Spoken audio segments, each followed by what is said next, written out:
Hello, everyone, and welcome to the 24th episode of the Friday Nightmares podcast.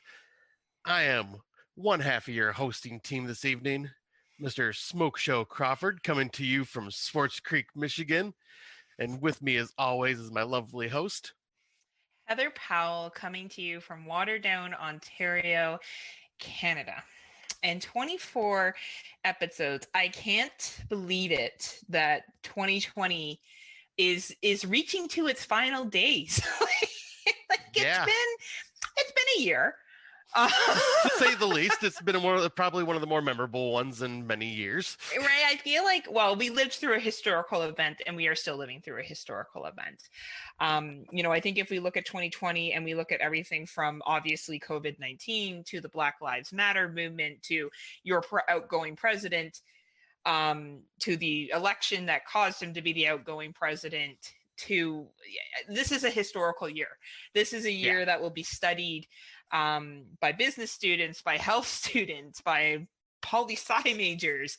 I think everyone will be looking back in this year, and now I realized how much how it is not fun to live through a historical event. No. No, our generation has lived through a couple historical events already. But this is the biggest one. I think besides this, maybe September 11th was pretty big for both of our countries. You and I were at an age where we were old enough to kind of understand what happened, but really not get the impact of what had happened. Yeah. But this is, our borders have never been closed this long. Our borders now, they are open for transportation, for trucking goods, and if someone has an essential reason to travel, like family members or whatever. And you can fly into the States for business. So when I say closed, there is people going back and forth. But if I would just want to go visit Scott, I technically could. I couldn't drive. I'd have to fly to like Chicago and drive up. Right. I would have to quarantine when I came home for 14 days. And does Michigan or Chicago have a quarantine? I don't think they do. No. Okay. So, it's very different, unless of course you're an essential traveler. If you're essential and you need to go back and forth between the two, like a trucker or whatever, you don't need to quarantine. But that's historical. We've never seen that. It's going to come up to a year probably that our borders will be closed like that. I know, this is freaking crazy because I think we've mentioned it on the show before, but like when you came and visited in February, we joked about like, all right, well, I guess we'll see each other like when the lockdown's done or blah, blah, blah. Mm-hmm. Little did we ever know it would be this long.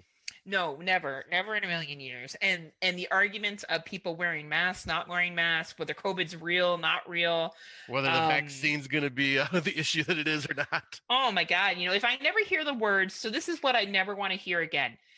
Stay safe. I never want someone to tell that to me again. I know that sounds horrible. I want someone to just tell me be reckless. Be fucking reckless, Heather. I don't want to hear wear a mask because I feel like you should just know to do that.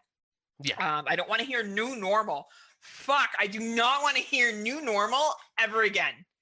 Ever again. I don't blame you.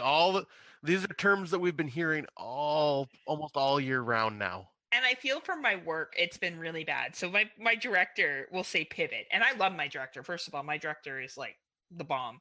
But she'll always say pivot because that's what the university says. And I fucking hate that term because pivot, I remember, so I used to play basketball. Like nothing like not serious basketball, just like house league and stuff. And pivot is something that you do in basketball. And every time I hear pivot, I feel like I have to do a drill again. And I just, fuck, man. Like I'm so done. But there's a lot of blessings. My mom beat cancer this year. Yes, she did. My dog had his surgery that got postponed, and he is doing better. There's been some awesome 2020 films. I've guessed so have you on awesome podcasts, and we've had great experiences doing that. Made new friends. You and I have gotten closer. We did go to a horror convention all the way back in February. Right. That was fun. Yeah, that was you got becockied by that car. Remember when the car went by and the sludge and shit? Oh my God. All that salty slush smacking me right in the face. It was funny. Not at the time. Now it was funny at the time too. Okay, good. I'm glad you and I were both laughing about it as we were walking to the car. I had some awesome campfires with friends. I when I could do stuff, I did stuff. Like as much as this year was a challenge for me, I actually grew a lot this year. And yeah, what about you, Scotty? What are you thinking? Yeah, I mean, it's pretty much been the same. Like I haven't been able to get out and do a whole heck of a lot like you have. Like you lived it up when you could. When I could, I went fucking hard. Yes, you did. But I am just very thankful because this is also the year that we started the show. Yep. And once again, our friendship has just gotten that much closer to each other. Like originally, this show was going to be a once a month podcast, and we said because of COVID, screw it. What else do we got to do? Let's start recording bi-weekly, and now it's just part of the show. Yep. And we've made some great friends through the podcasting community. Like I've actually would call them real close friends now. Yeah, I agree. And I've gotten to go out and do a few things. I got to take my first traveling experience out to Chicago by myself. That was a lot of fun. You went to UP and you went to some random cabin, wrong turn-ish. You were just kind of trying to act out one of the movies. You're trying to act out one of my sick fantasies, And you also you did that haunted light thing that you went to, and you had a lot of fun on Halloween with your friend Kim, with the carving the pumpkins and all that stuff that you did. And what was something else that you did that I remember was thinking really cool? Well, I know my buddy Zach came into town who I hadn't seen in over 10 years. So that was really you hung out with Adam. And you got completely shit-faced and we had our alcohol battles that night in September. Yeah, that was a lot of fun. Yeah, so you and I have definitely made the best of what we can of this year. Like, kudos to everybody else. Like, this is a tough year. So if you've made it here, that is like a big achievement for anything right now. Absolutely, for sure. And we've realized how desirable Smokeshow is. Like the ladies keep calling. So let me tell you, we just need to keep getting that listenership up with Scott's ladies coming in. And this has been a year for horror. I'm so glad I'm seeing people turn their or change their tune from 2020 was the worst year ever, because it was not the worst year ever. Yeah, they just never got to the movies that we did. Pardon me? They just never got to see a lot of the movies that we had already watched. Like a lot of these people are like cramming them in at the end of this month. And it's true. We're like, porno, please. That was so June. that was so last year. Well, it's funny. I was on another show. I was on the Rosin Roundtable. Shouts out to Mark Nato, Taminator, and Vin, Reverend Vin. And they brought up Kindred. And they're like, no one's talking about this. I'm like, Scott and I talked about that back in the summer. Heck, there was a mic drop. Hell, there was a couple movies where you were like, hey, we talked about that on the show. Right? Like, I refuse to be told nobody's talking about it when Scott and I fucking talked about it. Right. And that's fine. People don't always have to listen to our show. It's okay. The worst part is it gives it away, right? If you haven't listened, if I call you out and I'm like, we talked about it, they're like, oh. Yeah, but it's just fun to give Mark Nato crap. It is. We love Mark Nato. And Mark Nato is the reason why I have done in total 230 2020 watches. Yes, and that is the same thing. Like between our first time challenge, or first time watches challenge that we gave to ourselves, and then also just because listening to the Round Table and just being inspired by Mark Nato to just watch a ton, I am at just to give me your 2020 first, just the 2020s. Yeah, that's what I'm doing. Okay. I am at 233 2020 films. 233. So Scotty watched 3 more than me. So that means Scotty wins the challenge. Congratulations, Scott, for watching They Reach 3 times with different endings and counting them each time. That's right. And Castle Freak 5 times. Castle Freak 5 times, just in case it changed.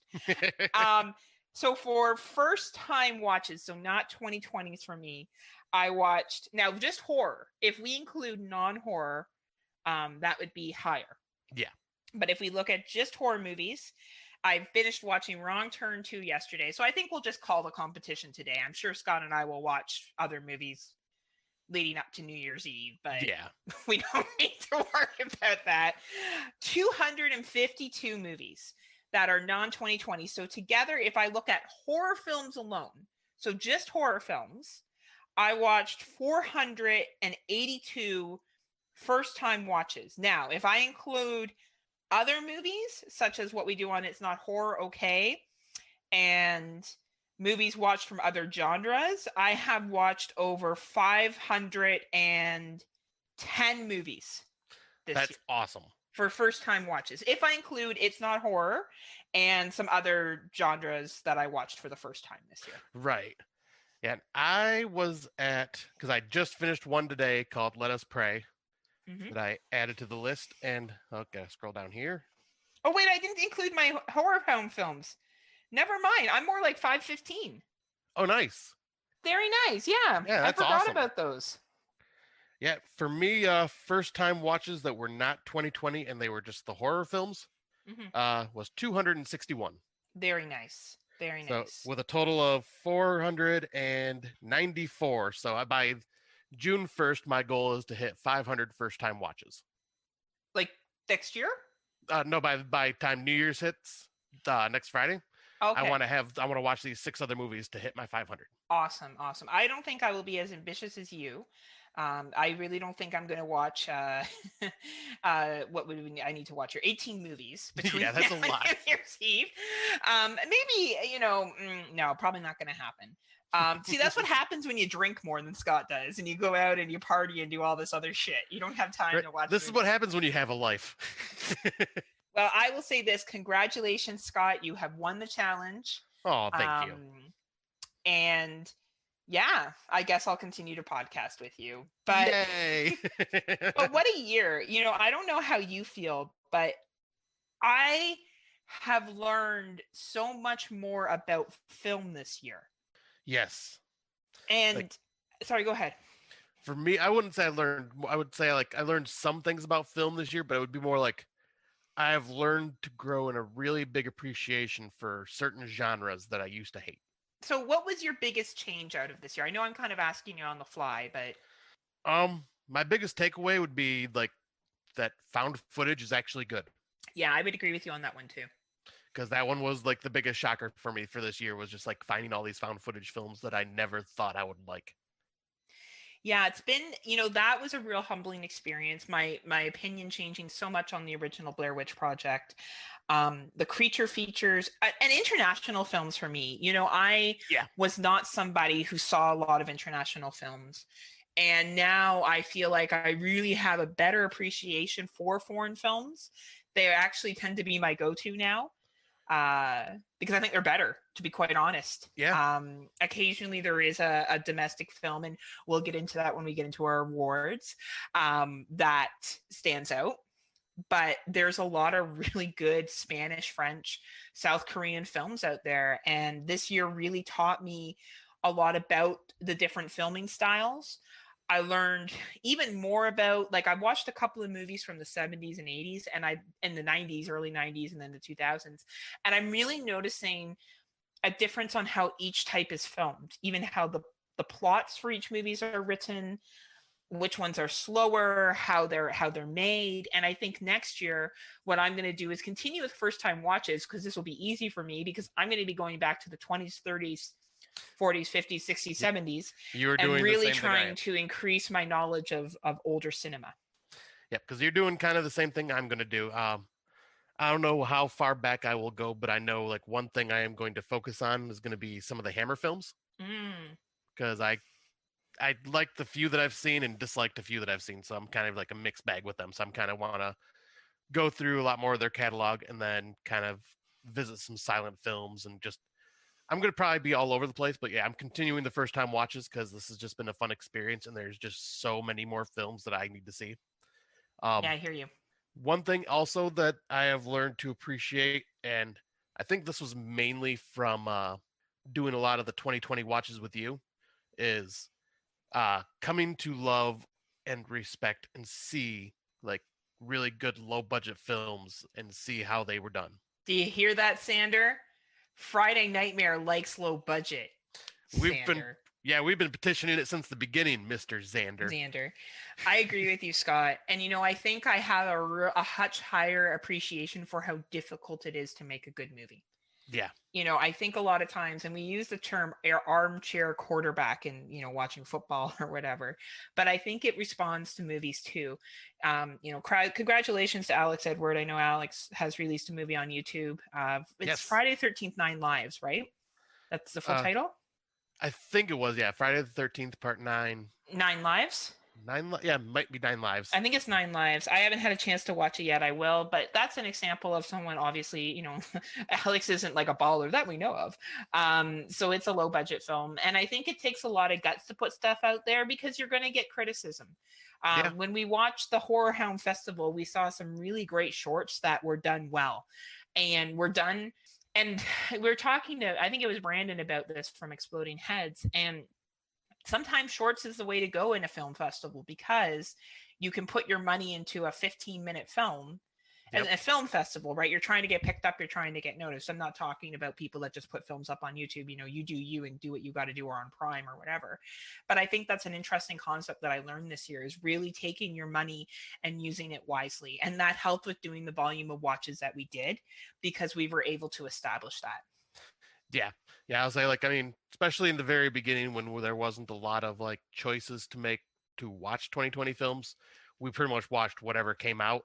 Yeah. And there were some rough ones in there, but at the same time, there were some that I was like, okay, they did this right. And then when I watched a really bad one, I'm going, oh, I see where they screwed up here. Absolutely. Where they missed the mark. I remember when we watched The Marshes when it came out. That was beginning of January. And I remember being like, fuck, man, shit. And people were like, oh, man, this film's really good. I'm like, oh, man, it gets better. But you did have to dig.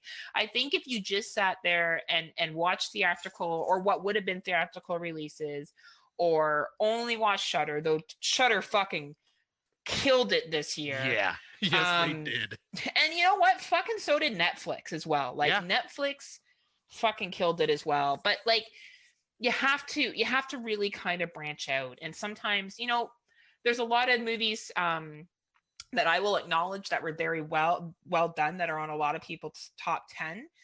They were not my favorite movies of the year. Yep, but I very much respect them and admire them. There's just other films I watched that I personally liked more. Right. So and so does Biff Agrees, apparently. I know. And then we have the Pussies. We'd like to thank Scott's Cats for being here throughout these 24 episodes as well, too. They have supported me throughout the year. And when we did our 2 episodes in person, then they were all over the table, too. I'm not sure if you recall, right? I think we actually had alcohol during that first episode. I think we each had a drink. Yep, I think I had a drink on the second episode too, because I had a whiskey sour, but I didn't drink too much. I just drank to calm my nerves, because if everybody could tell, Heather and I have talked about it, I was a nervous wreck. Oh man, for those first couple of episodes, because I was not used to being a main host that everyone's going to be hearing the voice of. You and I split it equally, so we're both just the main focal points of the show. Where before I just kind of interjected here and there with 2 other people. So this was more nerve-wracking task for me at first. And then now you're all like, I fucking run this bitch. It's I edit this mofo, I put this shit going on, Heather puts it together. We got this shit down pat. We got this, fool. Well, for those of you who are listeners to our show, thank you for being here for the ride. If you're listening for the first time, welcome. What we are doing this year is we are doing awards. Scott and I have come up with some playful names for some awards, also just some very basic bitch awards, and a surprise at the end. So make sure you listen to us all the way till the end, because Dave C., you will be very pleasantly surprised. So yes. Oh, and before we get into that though, the listeners have probably already heard it once, and we'll probably be hearing it on this episode. But we got ourselves a new theme song. Would you like to mention about that? That's right. I was going to say it at the end, so we could we will get into that. We do have a theme song. We will be saving it to the end, simply because there's someone that I want to shout out. And just due to the nature of our show, I would prefer if I gave this individual some timestamps. So yeah, understandable. Identify it. But if you have noticed, we do have a new theme song, and there'll be more to come. There's so much to get through the awards to listen to. We have so many surprises, Scott. We are just full of surprises for 2020. This is our Christmas and New Year's gift to you all. Well, we're just going with the theme of 2020. You fucking never know what's going to happen. Will there be toilet paper? Will there not be toilet paper? Will Godzilla be walking through your town, destroying the city? Who knows? Will Donald Trump be president? Will he not be president? Will he leave the White House? Will he not leave the White House? Who knows? Will he burn the White House down before he leaves? Who knows? Will you guys get your checks? Who knows? Right? We have no idea what's going on. So, we just like to keep it spicy, and we'll continue. So we do have a number of awards. I guess we'll just kind of start off with each award, and then say, now we did have the option to give a second place. So if we did feel that one category, we had something that deserved an honorable mention, we could give it as an option. So should I go first? Should I just name the award and off we go? Yeah, I'll say, because you name the award and then you give yours and I give mine. We can go back and forth.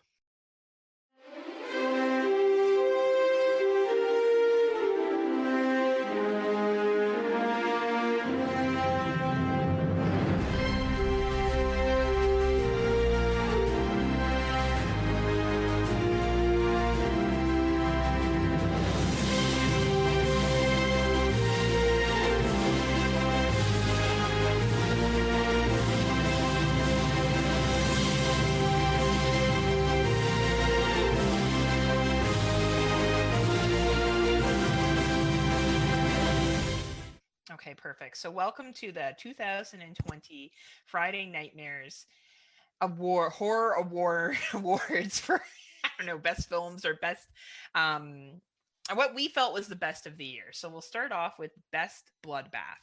So this award is to nominate or just to reflect which movie really showed the best goriest action, really connected with each of us. So Scott, why don't you go first? All right. Well, and I was going to preface this by saying that Heather and I have not shared each other's list to each other. I have no idea what he chose, and he has no idea what I chose. Yeah, so this is just going to be kind of fun for all of us.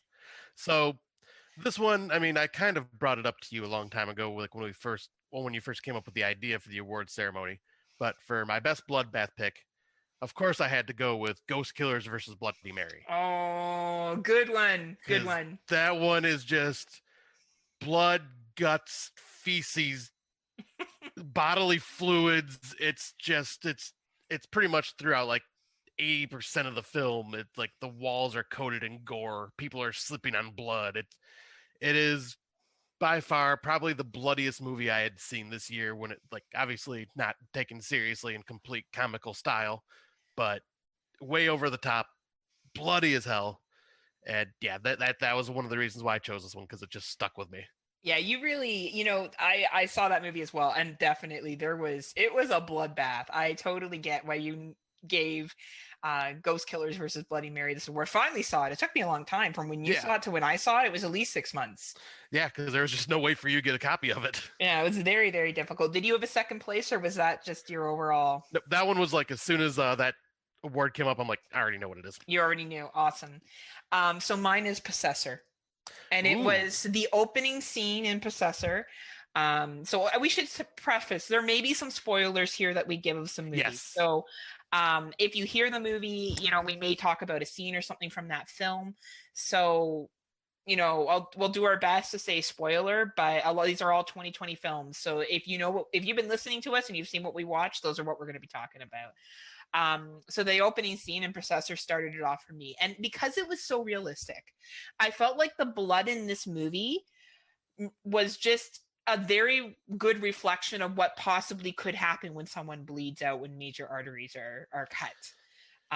Yeah, I can totally see why you picked that.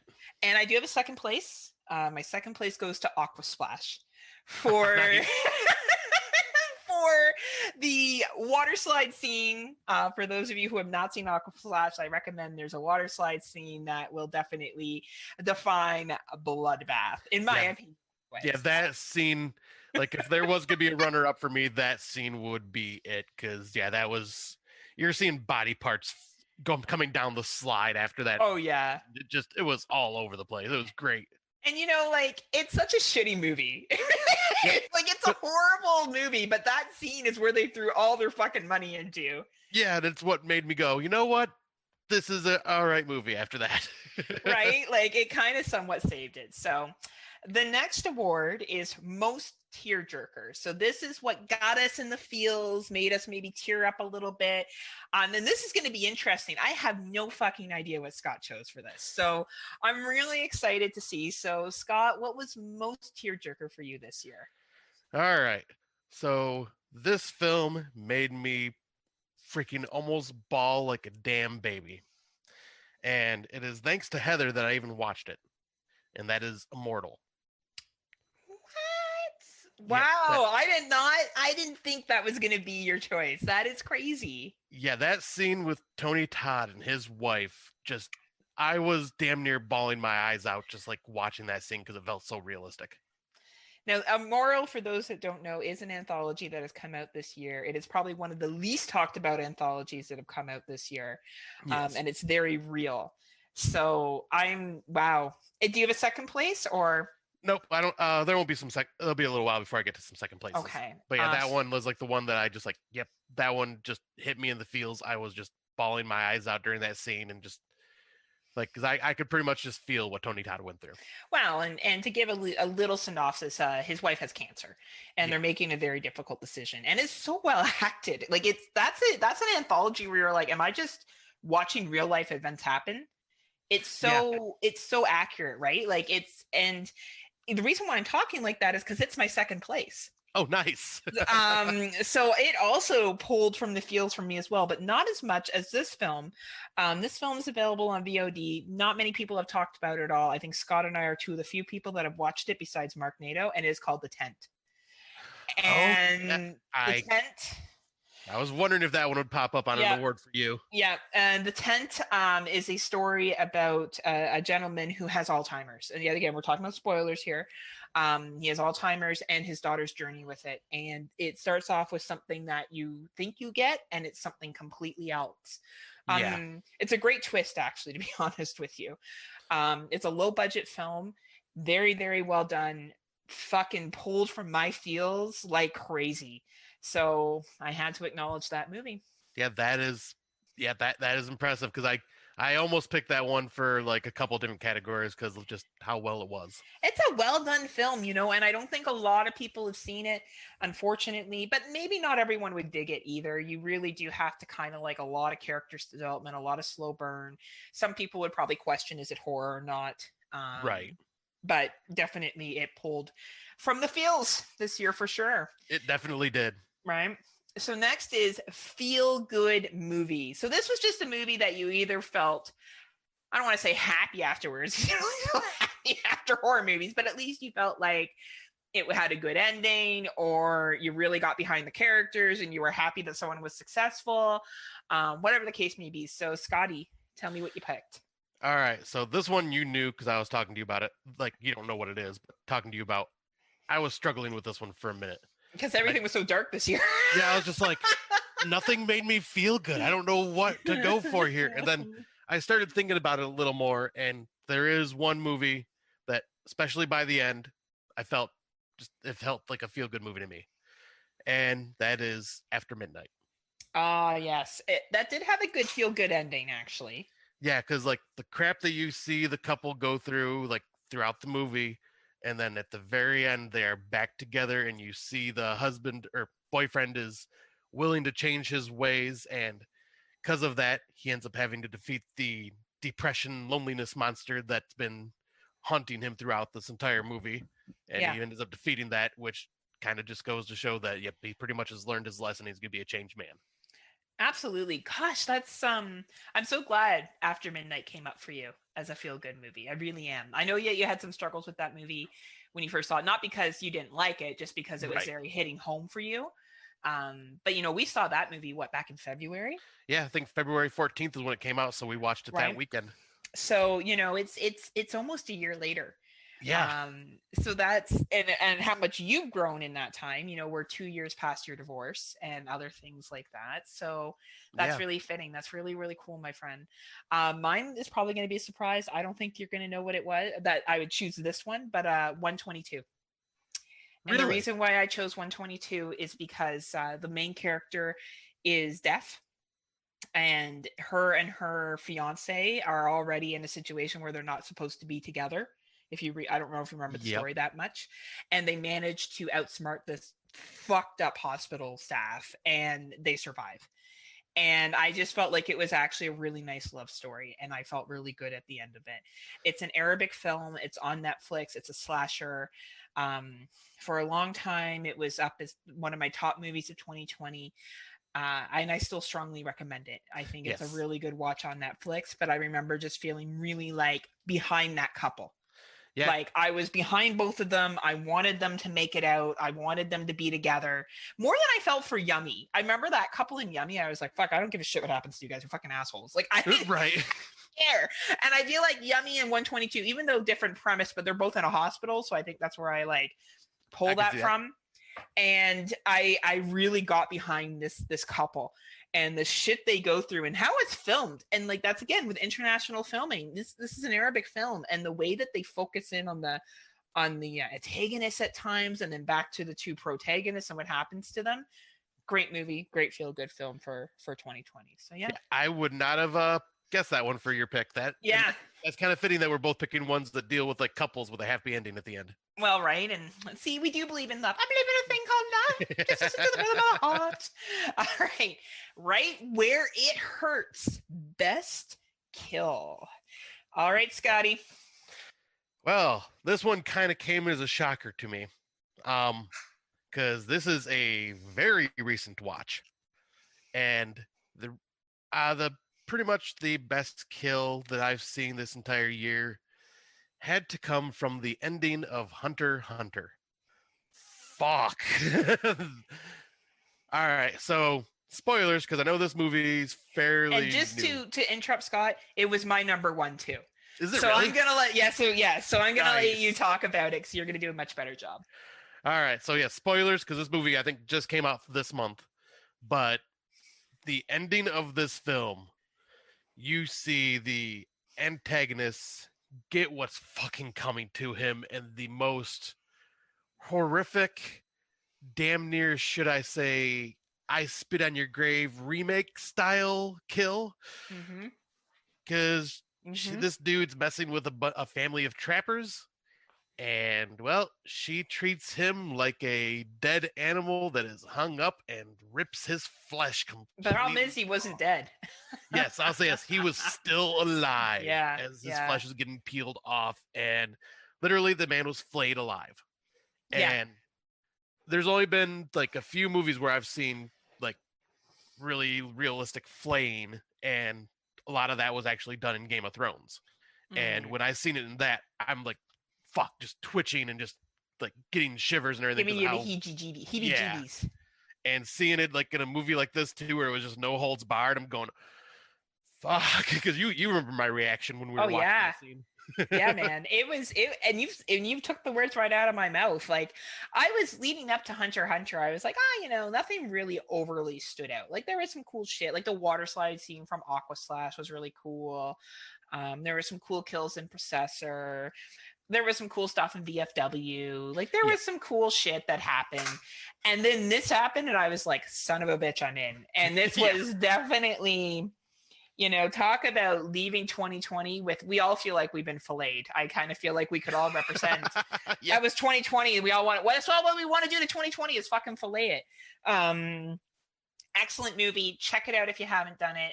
Obviously you probably have if you're listening to this, but it is fucking sick. It's a really good film. Yeah, very, very good. All right, yeah. So I'm sorry, I'll keep going. I don't know why I stopped. Maybe because I'm thinking of the kill. So someone you can get behind, hero. So two can be named here. So each of us could name two.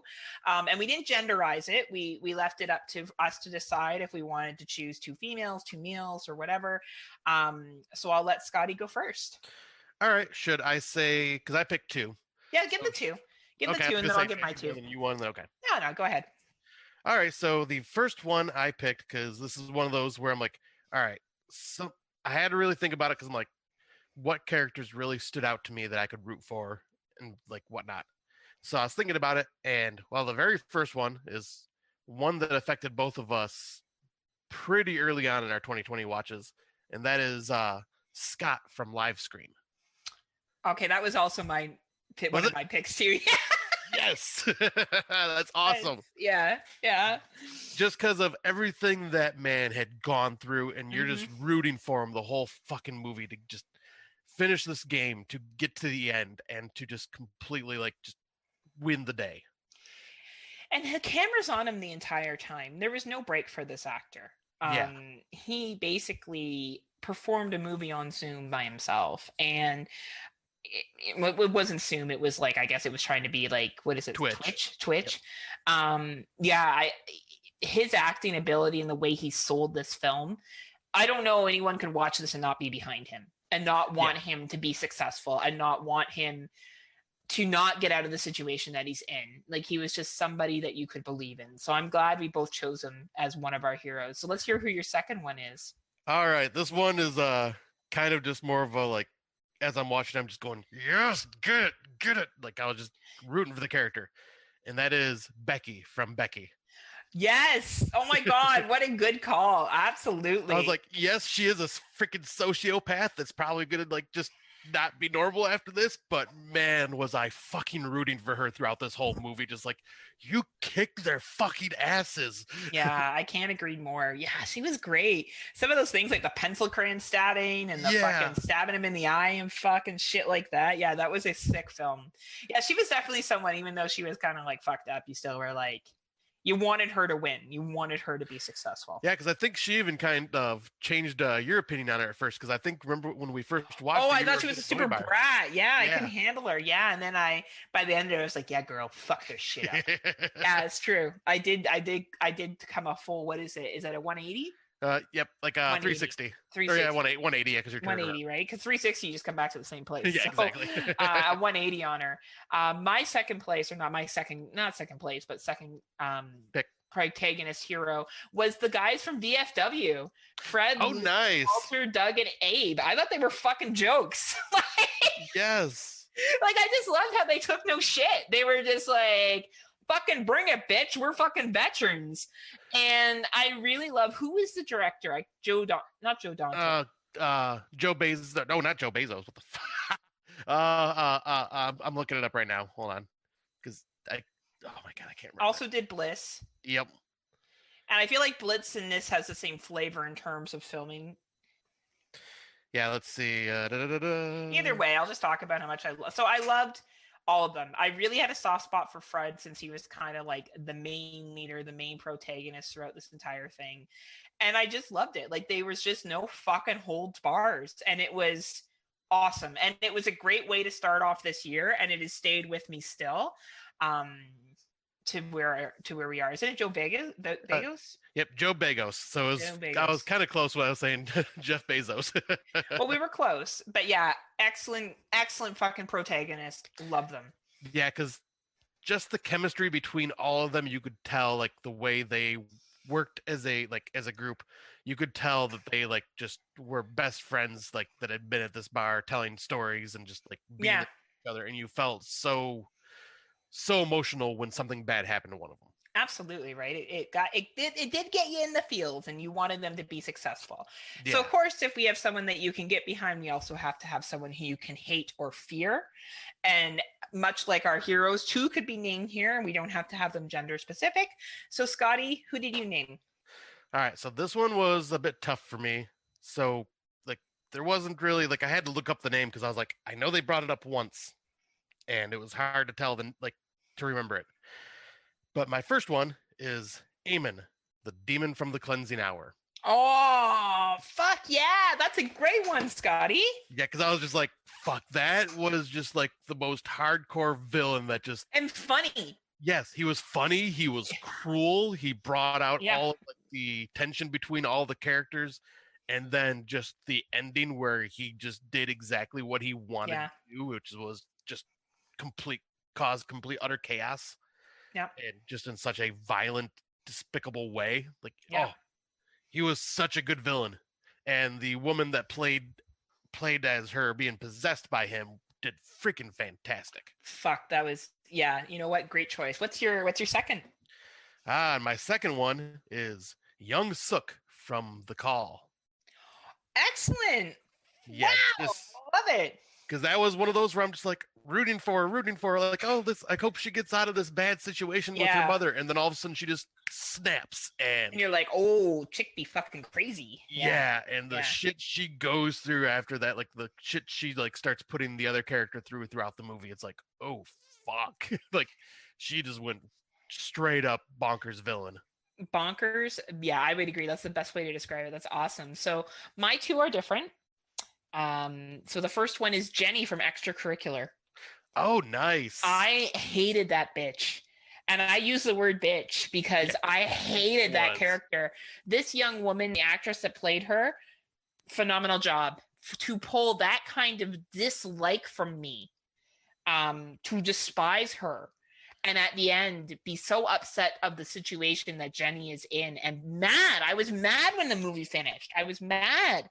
And that pulls true emotion and really makes you despise somebody. So props off to Jenny from Extracurricular. If you have not seen Extracurricular, I strongly recommend it.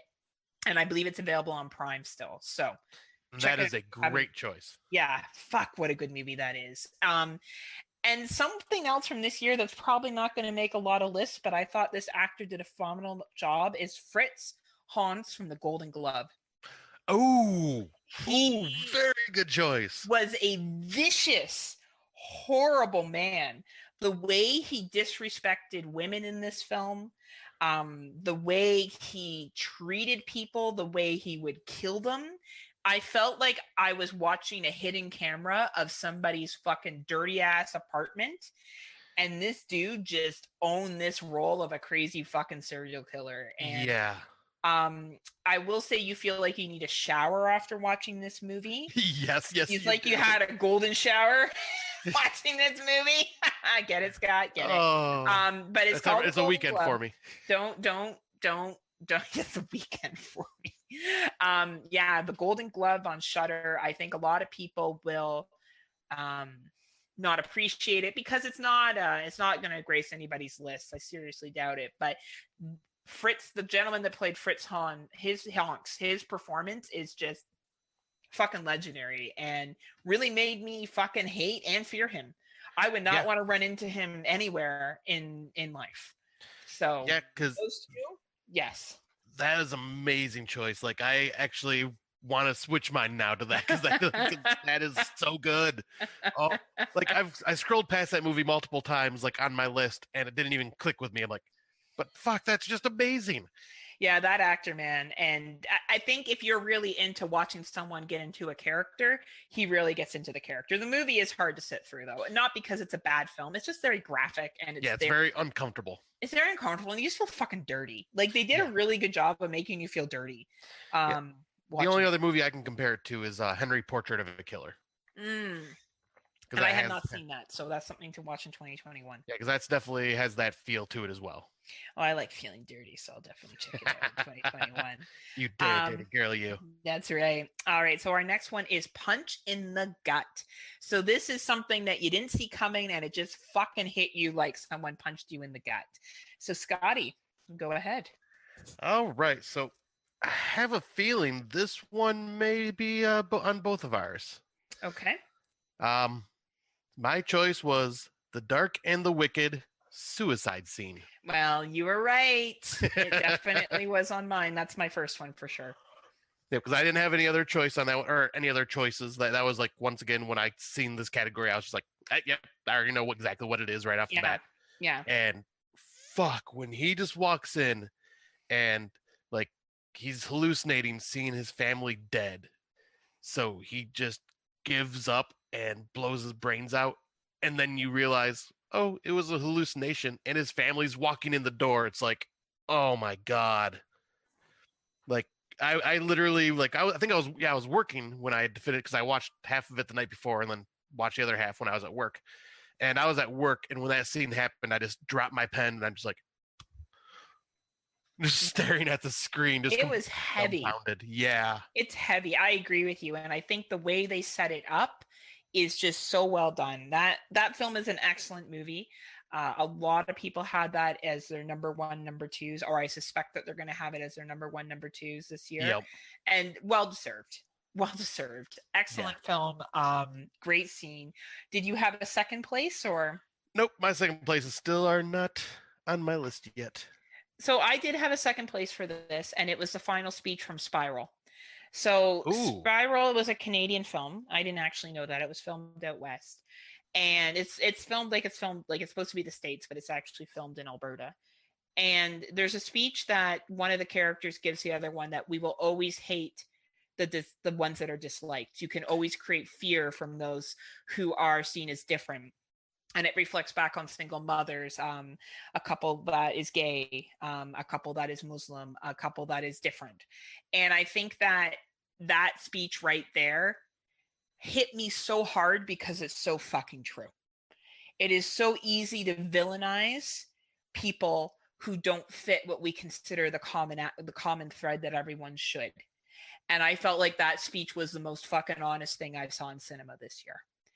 And I couldn't get past that suicide scene from Dark and the Wicked, but I could not acknowledge that writing in Spiral.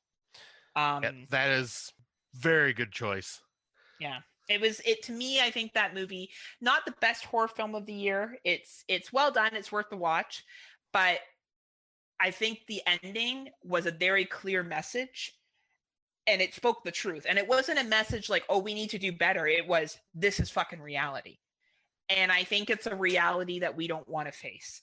Yeah. And I give a lot of props to Spiral for not making it okay. Showing that it will be a new group every time that will be victimized. And that really hit me personally. So yeah. So great choice. Yeah, a couple of ours have been the same. So our next one is all the feelings, relationships. So this is like Scott's fucking category. So I'm really interested to see what he chose.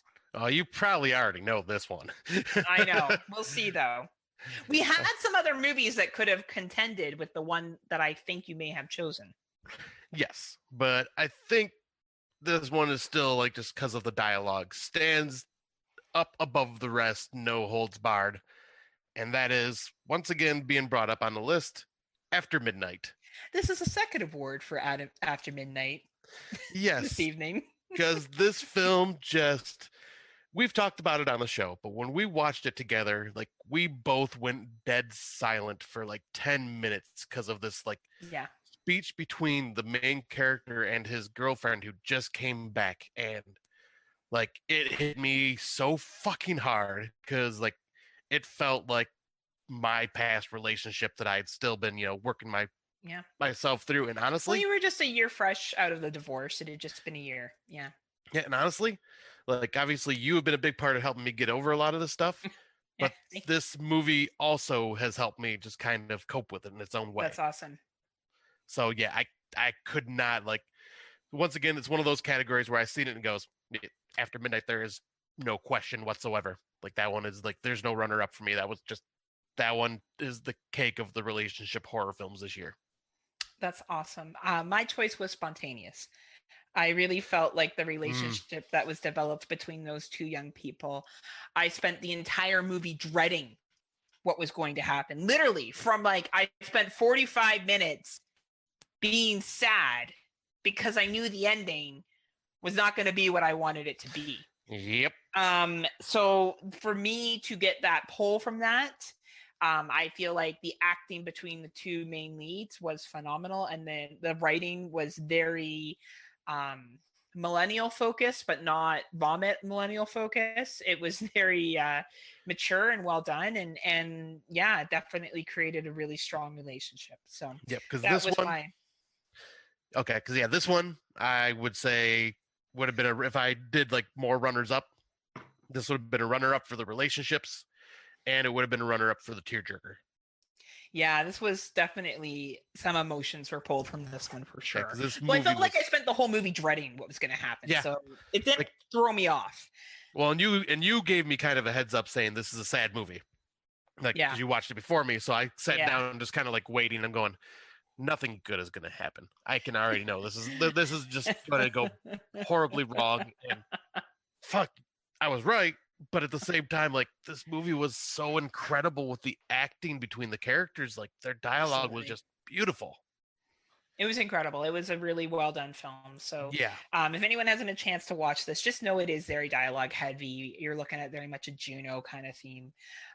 If you like that, you'll like this film. So, absolutely. our next award is didn't see that coming. So this would be twist ending. So an ending that we didn't see happening for whatever reason.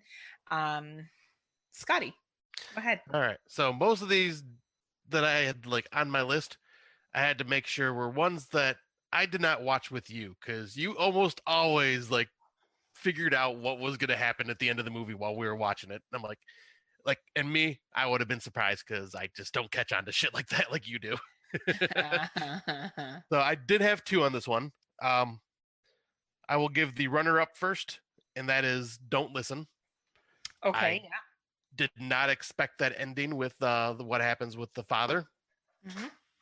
But then the one that I ended up putting for the award itself is The Tent. Awesome. Yeah. Very, 'Cause very much. So this is the second award for The Tent. Yes, I was gonna say because yeah, I did not see how that film was gonna end the way it did, and when it did, like, fuck, it was impactful. Absolutely. Awesome. Well, I have two different ones. So my runner up was Sightless. I don't know if you saw Sightless. Yes. I did not see that ending. I did not think that the situation that she was in was not her living in an apartment in the city. Yeah. I did not buy that at all until it was revealed that she was not living in an apartment in the city. And I was like, okay. I honestly did not the best movie, very much a basic bitch horror movie that you could kind of throw in with other ones. But man, I did not catch on. Neither did I. That was not a real apartment she was living in. So good props to that. But the one that really stuck out to me was The Occupant. And The Occupant is a Spanish film that came out this year. And I really thought things were going to be okay at the end of this movie, and things were not okay. Well, they were okay for one person, but they weren't okay for someone else. And the character shift in this to show the level that someone is willing to go to keep the life that they have was insane. And I definitely recommend it. If you really like Spanish dramas, it kind of flirts the line of horror, I guess you could say, but the twist in it, holy fuck, I did not see that coming. So those were my two. Excellent choices there. Yeah. So surprisingly low budget film. So this is we're nominating or recognizing a film that was low budget, but really used their budget well. And Scott and I want to acknowledge, how good it was or whatnot. So I'll let Scott go first. All right. So I have two in this one, a runner up, which I have a feeling we may have like one of these the same, but A Perfect Toast is my runner up. You know what? I was going to give that as my runner up and I didn't. Really? Yeah, but I'm glad you said so because I was like, maybe I'm wrong. That makes me feel better that I'm not wrong. Yeah, because you could tell that was a very low budget film. Like that was one that we seen earlier in the year, and that was the one about an Airbnb for everyone. Yep. This was before the rental, by the way. It was about an Airbnb and some couples going up to rent it. Four people going up to stay in it, and things are not what they seem. It was almost a similar concept to the rental. Yes, now that I look back. Except the landlord was a little more involved with yes. Like with people that were trying to stay at the Airbnb. Yes. But like yes. Really good acting made up for some great awkward situations in the film. And for a low budget film, very good. But yeah, that was just my runner up. The one that I have to give credit to, because we've talked about it on our show multiple times and brought it up earlier, Live Scream, for only $6,000, or I think it was $6,000 budget. Yeah. Fuck, this movie was incredible. I agree. I agree with you, though that wasn't my choice. Wow. That wasn't my choice. Now I'm curious. No, my choice was The Special. I thought The Special did a really good job of building tension, reflecting addiction, and using their money where it counted with special effects. And yeah, it's definitely a low budget movie. You can tell how it's filmed. The acting is decent enough. But what they did were they put their money smartly, and they really made a solid fucking film. So definitely, I think Scott and I strongly recommend Live Scream, The Special, and A Perfect Host. Yes. That these are movies that, you know, if you're looking for something low budget, these are films that are well done, and that we should, I think, be supporting for sure. Oh, absolutely. These are all worth the watch, worth the rental, everything. The next one is, of course, the opposite. So worth the high budget. So we always see movies that aren't worth the high budget, but Scott and I are going to acknowledge the ones that are worth the high budget. All right. So I will say I was very, very impressed with the high budget of this film, and that is The Turning. No, just kidding. You mean the haunted house?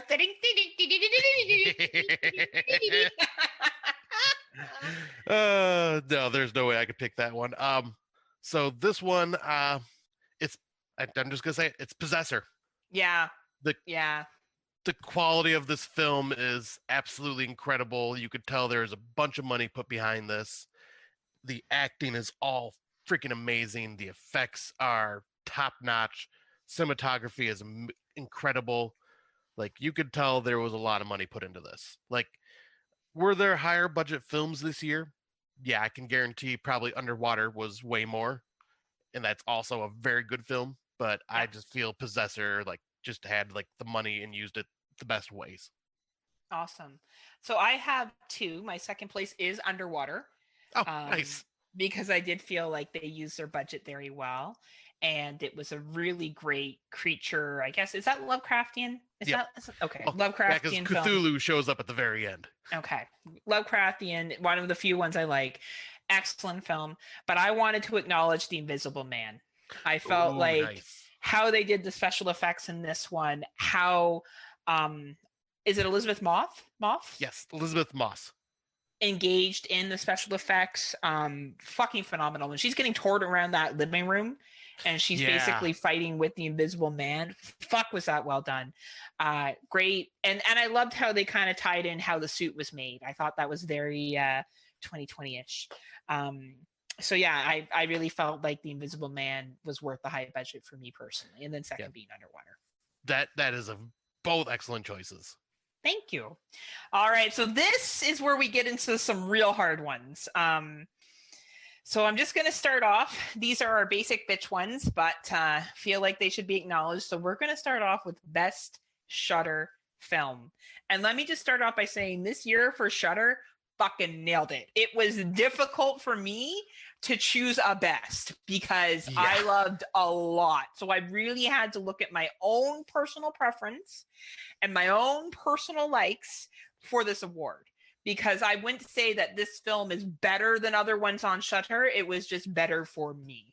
So I want to preface that with this one because I just feel like Shudder fucking brought their A game this year. Absolutely. And if you want from here on out, I can start doing the awards and then let you go first.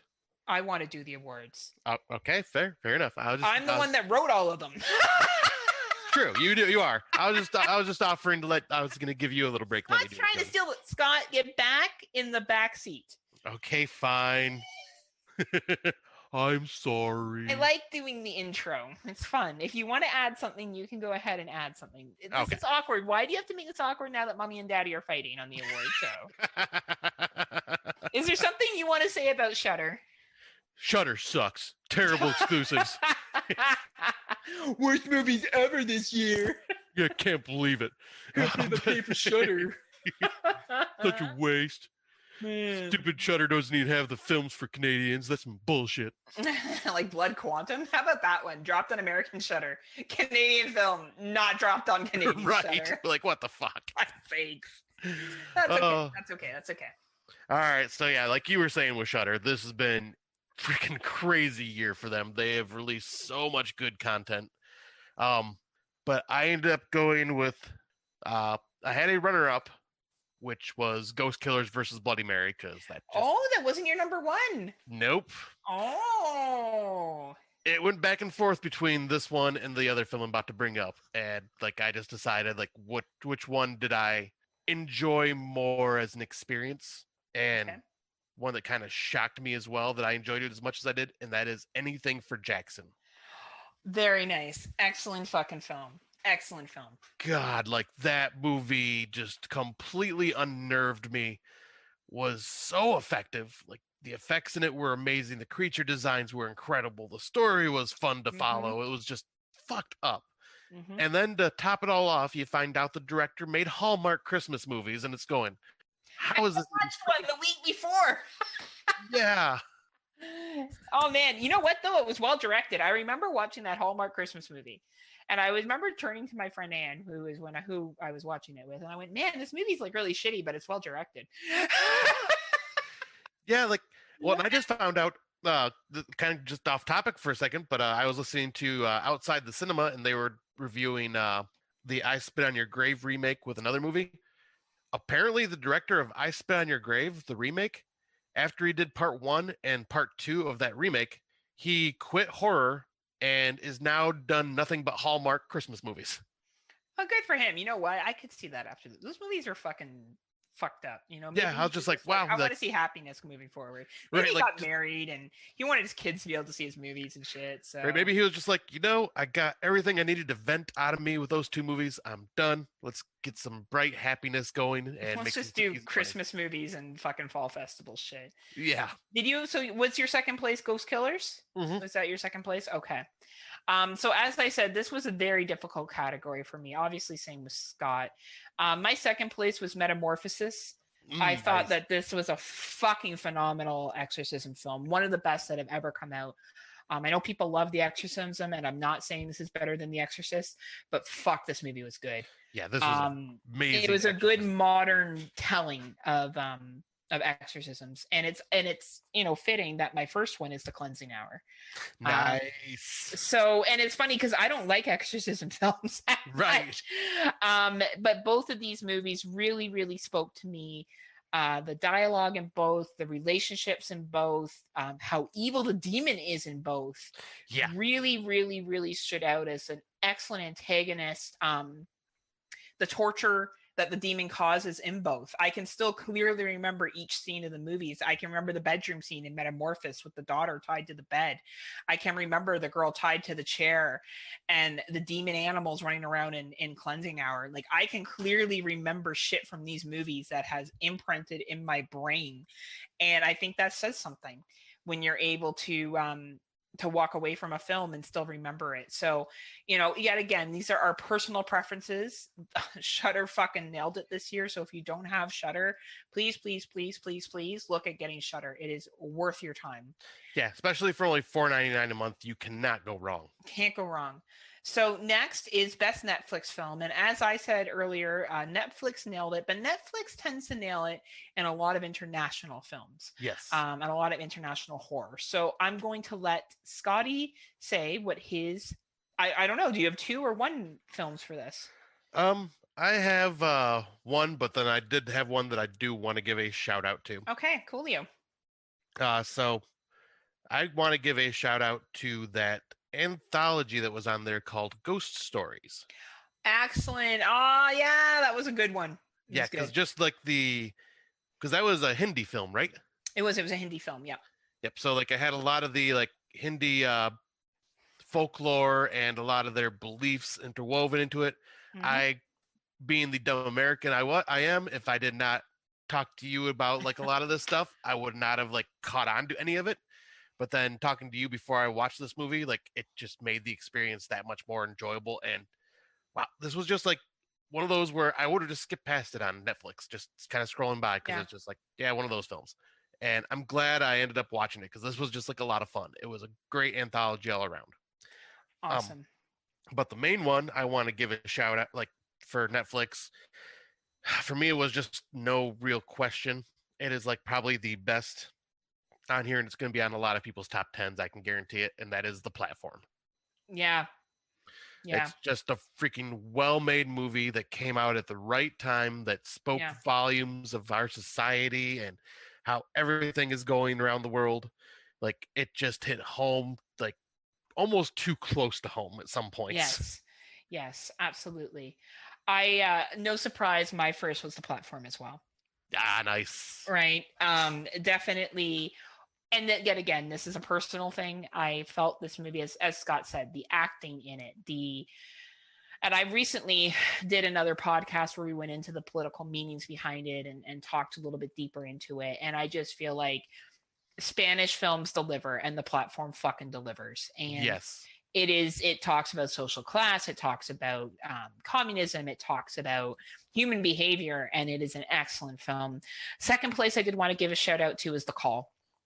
Which is also available on Netflix, and an excellent film. One of the better ghost stories, I think, anyway, to come out this year.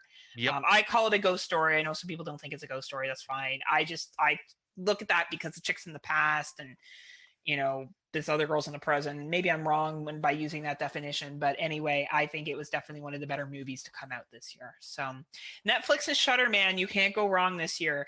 Netflix for international, Shudder for everything. Yeah. It's definitely, both of these are worth your investment. So our next is best on-demand film. There was a lot of on-demand films this year. So Scotty, what are you saying? Well, it was when I did the research for all these on-demand films, because there were a lot of them, going through that list, gonna get another award. It's After Midnight. Excellent. I seen it on the list. I mean, this is the third award for After Midnight. Yeah, I was gonna say, honestly, it's me, and if that movie's on that list, of course I gotta freaking pick it. Of course, absolutely. No, I can't disagree with you. For me, it was The Closet. Absolutely, nice. One of the best films I've seen this year. I can't praise it enough. South Koreans just know how to fucking knock it out of the park. So they do. Scotty has acknowledged After Midnight. Obviously, it's a very good film. We encourage you to watch it, and I also encourage you to watch The Closet. Yes, that movie, I just watched it on Christmas Day, and freaking incredible. Awesome film. So now we move to Prime. So Prime took some digging this year. We found some really good, and when we say best Prime, we mean the free ones that's included with Prime. Took some digging this year. But Scotty, what was your best Prime film? All right, this is just one that I had just so much fun with, and it just had it was over the top and gory, and it also had just a great charm to it, and the main antagonist in it, I just loved him, and that is Uncle Peckerhead. Nice. Awesome. I just had so much fun with this film, and Uncle Peckerhead himself is just like this just charming Southern gentleman that just happens to turn into a demon for an hour and do violent, horrible things. But it was so much fun. It was a fun movie, and it was refreshing. It was a nice break from intense. Yes. And it allowed you to be silly and be silly. And it's supposed to be a comedy. It is a horror comedy, and you can just shut off your brain and watch it and have a good time. Absolutely. Because this is just one of those that just I had a smile on my face the whole time. Absolutely. For me, it's extracurricular. Yeah. I will continue to praise this movie. I think this movie, the acting in it is solid. The four individuals that are honor students by day, killers by night. You can't get something better than this, and just the plot twists in it. Excellent choice for Prime Films, for sure. That's 2 awards for extracurricular now. And that is 2 awards for extracurricular. All right. And our next segment is Into the Dark, is the Hulu series Into the Dark. So we had a couple of choices we could make here. Some people would just argue that we're choosing Pooh from Other Pooh. Maybe Pooh that has bow tie on it, opposed to Pooh that has bow tie on it. It's got a pretty bow tie, though. It's fine. I liked the Into the Dark films. I have no problem admitting that. I thought they were bubblegum, easy to digest fucking horror films. I don't put too much stock into them.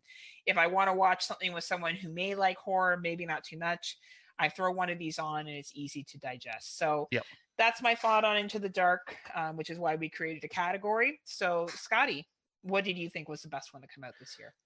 I am gonna say mine. It was. I'll give a shout out because there's only I think 7 of them this year because COVID kind of stopped it from finishing up. But I will give a runner up is Good Boy just because that is cute. It's just a cute kind of fun horror film. Absolutely. But the one that I thought was the best of all of them was Puka Lives. Me too. Nice. Yeah, that one was so funny. The lines in it were great. It was great, and like it built up like an urban legend with Puka, who like really wasn't that like a supernatural being in the first movie at all. No, and I love how like they keep talking about how hot the police officer is in it. Yes. Like their buddy, they're like, "Oh man, he's so fucking hot. Oh, look at him. He's so fucking smoking. He looks so good." Like there were some funny fucking one-off liners in it too. There really was some really great one-liners it was just fucking funny. And it was easy to watch, and I kind of found it like some of them were a little downer. Like I saw Uncanny Annie, and that one's a real fucking downer. If you ever saw that one, that's one I have not watched yet. You were telling me I should check out. It's good, but it's a downer one. This it was easy, fun, fluffy. Yeah, I hope to see more Into the Darks. I like them. I think they're easy to sit through. And likable films. So yeah. Next is we have our best Hulu film. So yeah, and this one I want to preface it before. I ended up creating the list for all the Hulu films that were available because there was only, I think, 3 or 4 exclusives that Hulu actually like made and released themselves. But everything that was on this list is something that you can just turn on Hulu and it is there to watch. So like there's films on here that were not on here months ago, but they're on Hulu now, so I put them in the category. Absolutely. So it's what you could go and watch today kind of thing. Yeah. So what was your Hulu film? This one was just no contest once I seen it was on Hulu, and that is Rent-A-Pal. Same with me. Yeah, I'm not gonna bullshit. It was the exact same with mine too. That is awesome because that movie is just absolutely incredible. The acting in it is amazing from main character, and Will Wheaton as Andy like plays like just such this like happy-go-lucky but somehow slightly sinister video date guy that's just trying to be his friend, and like you just feel so much sympathy for the main character like in everything he's going through. And honestly, to an extent, I could relate, like because you are dating, and it's true. When a chick comes over and puts her hand on his thigh, I freak out and go. That's it. And he likes to go roller skating too and eat snacks. That's his other thing too, right? I do. And when I'm really lonely, I play cards with my imaginary friend Andy. Well, you do play Magic. It's true. Yeah, I think you took the words right out of my mouth. I think the acting by everybody in this and how much you feel for the main character who does a very big character arc shift, and you just feel sorry. You feel sorry. You feel sorry for a lot of people. You even feel sorry for the girlfriend. And I think that says a lot. I'm glad Hulu picked this up because if you have Hulu, this is a must watch. Actually, stop listening to this podcast and go watch Rent-A-Pal right now. Yeah, absolutely. 100% agree. You will not regret that decision. We do not say that about Puka Lives. Nope.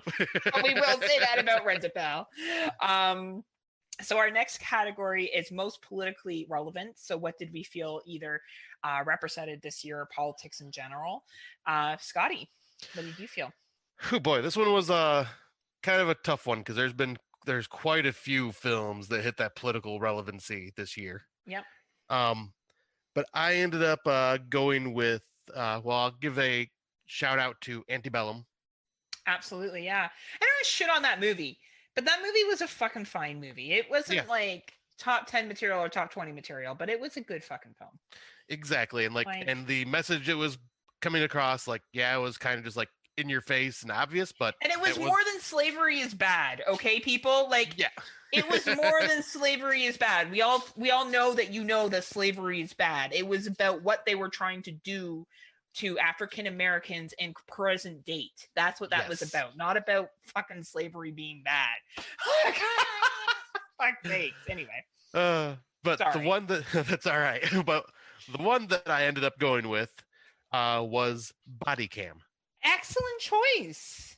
Yep, because of all the police brutality, Black Lives Matter movement going on, and the war between Blue Lives Matter as well. This is just one of those that felt almost uncomfortable when it came out because it came out right around the time that all this stuff started becoming more well known and the protests really started ramping up, and it got very uncomfortable during a couple of scenes in this film. Yeah.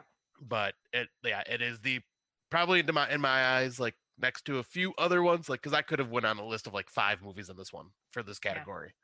But yeah, this is the one that I felt just was very politically relevant at the time. Awesome. For me, it was His House. Yep, I feel like I had a His feeling. House, yeah, it really, not only did it take a real honest look at refugees and how they're treated, and I really enjoy, I want to make something very clear, is that unless you've been a refugee, you don't actually know how refugees are treated. So just to be very clear here, you can't comment to that. So I thought that was very good about this movie. I thought what people are willing to do to get out of their own country and how behaviors they may engage in was very real, was very relevant, and the acting was phenomenal. Of course, there's a horror twist in it as well, which makes this movie very, very, very well done. Another strong recommend from me this year. I really enjoyed His House quite a bit. Same here, because like it is very relevant. It's frightening with like the horror in it, and like it's kind of one of those horrors that unfortunately the main character kind of brought upon themselves because it came with them. Absolutely. No, you're 100% right. So our next is most reflective of 2020, and we didn't really give any kind of guidelines for this one. So who knows where both of us went. That's so true.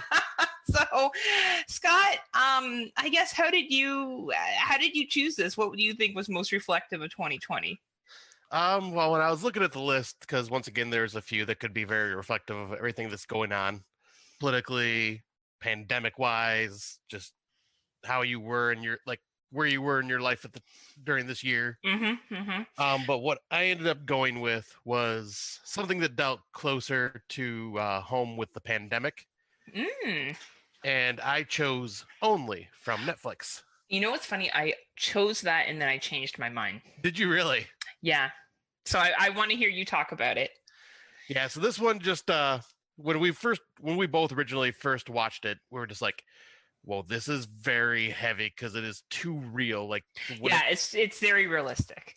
Yeah, because the quarantine, like the way that this like disease pretty much just like spreads so quickly around the world, and like, but man, very very good film, very well acted, and it's something if you're not in the right head state, not a good movie to be watching during this year. No, I would agree with you 100%. It's definitely a really well acted film, and it went under the radar. It was a film festival film, and I think because of the content, it just came out at the wrong time. Yeah. We're back in quarantine here in Ontario.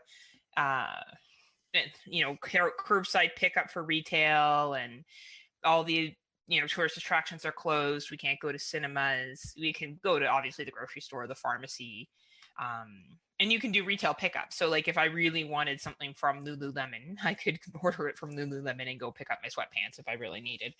Right. And gyms are closed as well too. So it's, I think for some people Only may have been hit too close to home, but I agree with you 100%. I think it's a really well done movie. It's just, I feel like this is a movie that will be checked out years from now. I feel like for some people, it just may be too soon. Yeah, I completely agree. Because like this is just very realistic with the way a lot of the people in the movie act too. Yes, very much so. Right. So it's funny. The one I chose was Host. And the reason why I chose Host was simply because I thought it was so smart that they made it during the pandemic. And I don't think Host is the best movie in the entire planet, but I think for what it is, being filmed solely on Zoom, reflecting the culture of what was going on in that moment, I think it has its place in time in history, and especially in film history. I think that the acting was great by the characters in it. They're doing no different than what Scott and I are doing right now. Yeah.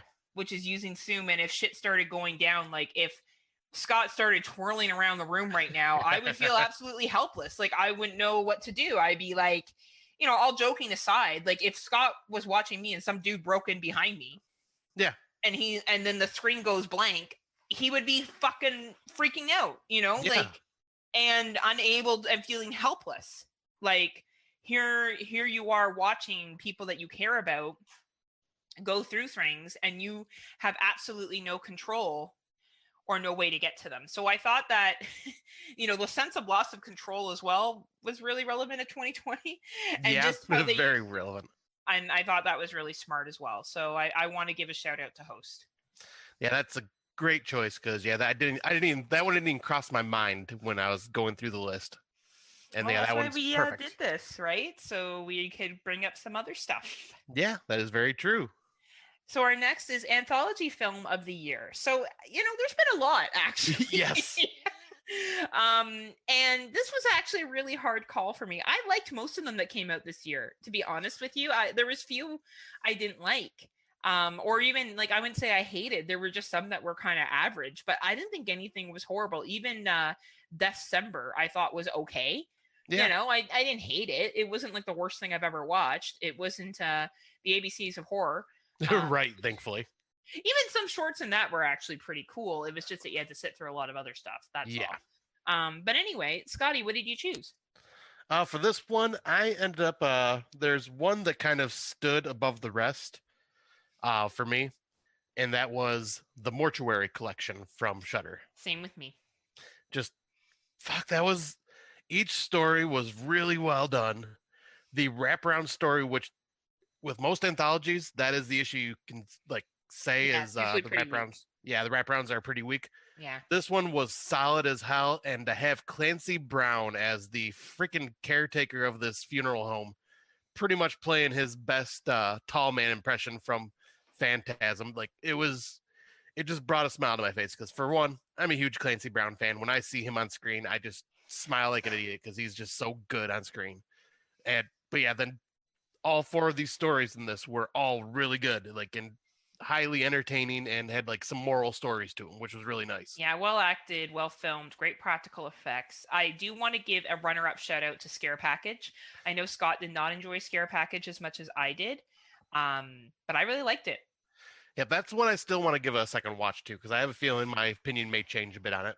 I think the video store part and then the part where he like shaves his head to be a cancer survivor, the whole Jason thing, it's pretty fucking funny. And Joe Bob's Briggs is in that one, so I guess for everyone out there that loves him, it's a pretty big deal. I thought that one was really clever and really funny. As I said, I know Scott wasn't the biggest fan, and I do agree that the Mortuary Collection was a better film altogether, but I really did enjoy the wraparound and the VHS store or like whatever it was, some kind of like horror catch-all everything store. I thought it was clever. So I wanted to give a shout out to that movie. Yeah, that's for good reason because I remember you loved that one when it first came out. I just thought it was really funny. So yeah, but a lot of good anthologies this year. Please check them out. Best international film. Now this is a hard one. There was a lot of good international films. I had a really tough time. Yeah, this one is very tough. Like I'm looking at what I picked and I'm going, man, I could still choose a couple different ones. Right? You wonder if it's the right call, right? Yeah. So I will say for the runner-up, I went with The Call. Oh, nice. Nice. That movie is just freaking amazing. Anything that has to deal with like time travel kind of scenario is very hard to pull off, and they pulled this one off very well. Yeah, for sure. I agree with you. But the one that I ended up going with, just because it's such a high-quality film, and I already brought it up once earlier, that's The Platform. Interesting. Yeah, but I also I'll see what else you come up, what your choices are, and I'll give a couple more shout outs if they haven't been chosen. Well, I only have one. Not because I didn't like a lot this year, but I really, really had to think about what did I think was the best quality. What do I think nailed it in every single atmosphere, and it was Metamorphosis. Oh, nice. I can't talk about a film. That film to me has no flaws. Yeah. I think that the storytelling is amazing. The special effects are amazing. The acting is amazing. The scene where there's doppelgangers is so fucking good. I was on the edge of my seat watching that film. And even though, the platform, the call, the closet. Yeah, you just named the other one I was going to. Like His House. Which is technically a British film. There's some really great fucking other films that are out there, but if I think of the best international film, even Warning, Do Not Play, and some other ones that were quite well done, Metamorphosis, hands down. Nice. That is a very good choice. And I did not expect you to go with that one, actually. I thought, Oh, no? I was thinking Get In would get a Yeah, call. I really do love Get In. And I think Get In is an excellent film, but I think you might be surprised. I have not lost my appreciation for that, but I think when I really looked back and thought about films that hit it in every way possible, it didn't hit it every way possible. Metamorphosis did. So Yep, I can see that. And there are two I would like to just give a shout out because, like I said, this is a really hard one, but I want to give a shout out to The Soul Collector, or as it's also known, 8. Excellent film. African folklore, and it was just really well done, and also Impetigore. Excellent movie as well. Excellent. Oh man, the international films got it this year. There's so many. Oh fuck! Like, yeah, if you have not watched these international films yet on Netflix or on Shudder, do yourself a favor and do so, because you will not be disappointed. Yeah, solid stuff. So, impressive theatrical release. So this was either something that was released in theaters or was supposed to be released in theaters, because theaters opened and closed at different times for Scott and I. So if it got a theatrical run at all, or was supposed to, we counted it. So Scotty. Yep. This one is also just going to be getting another award, and that is Possessor.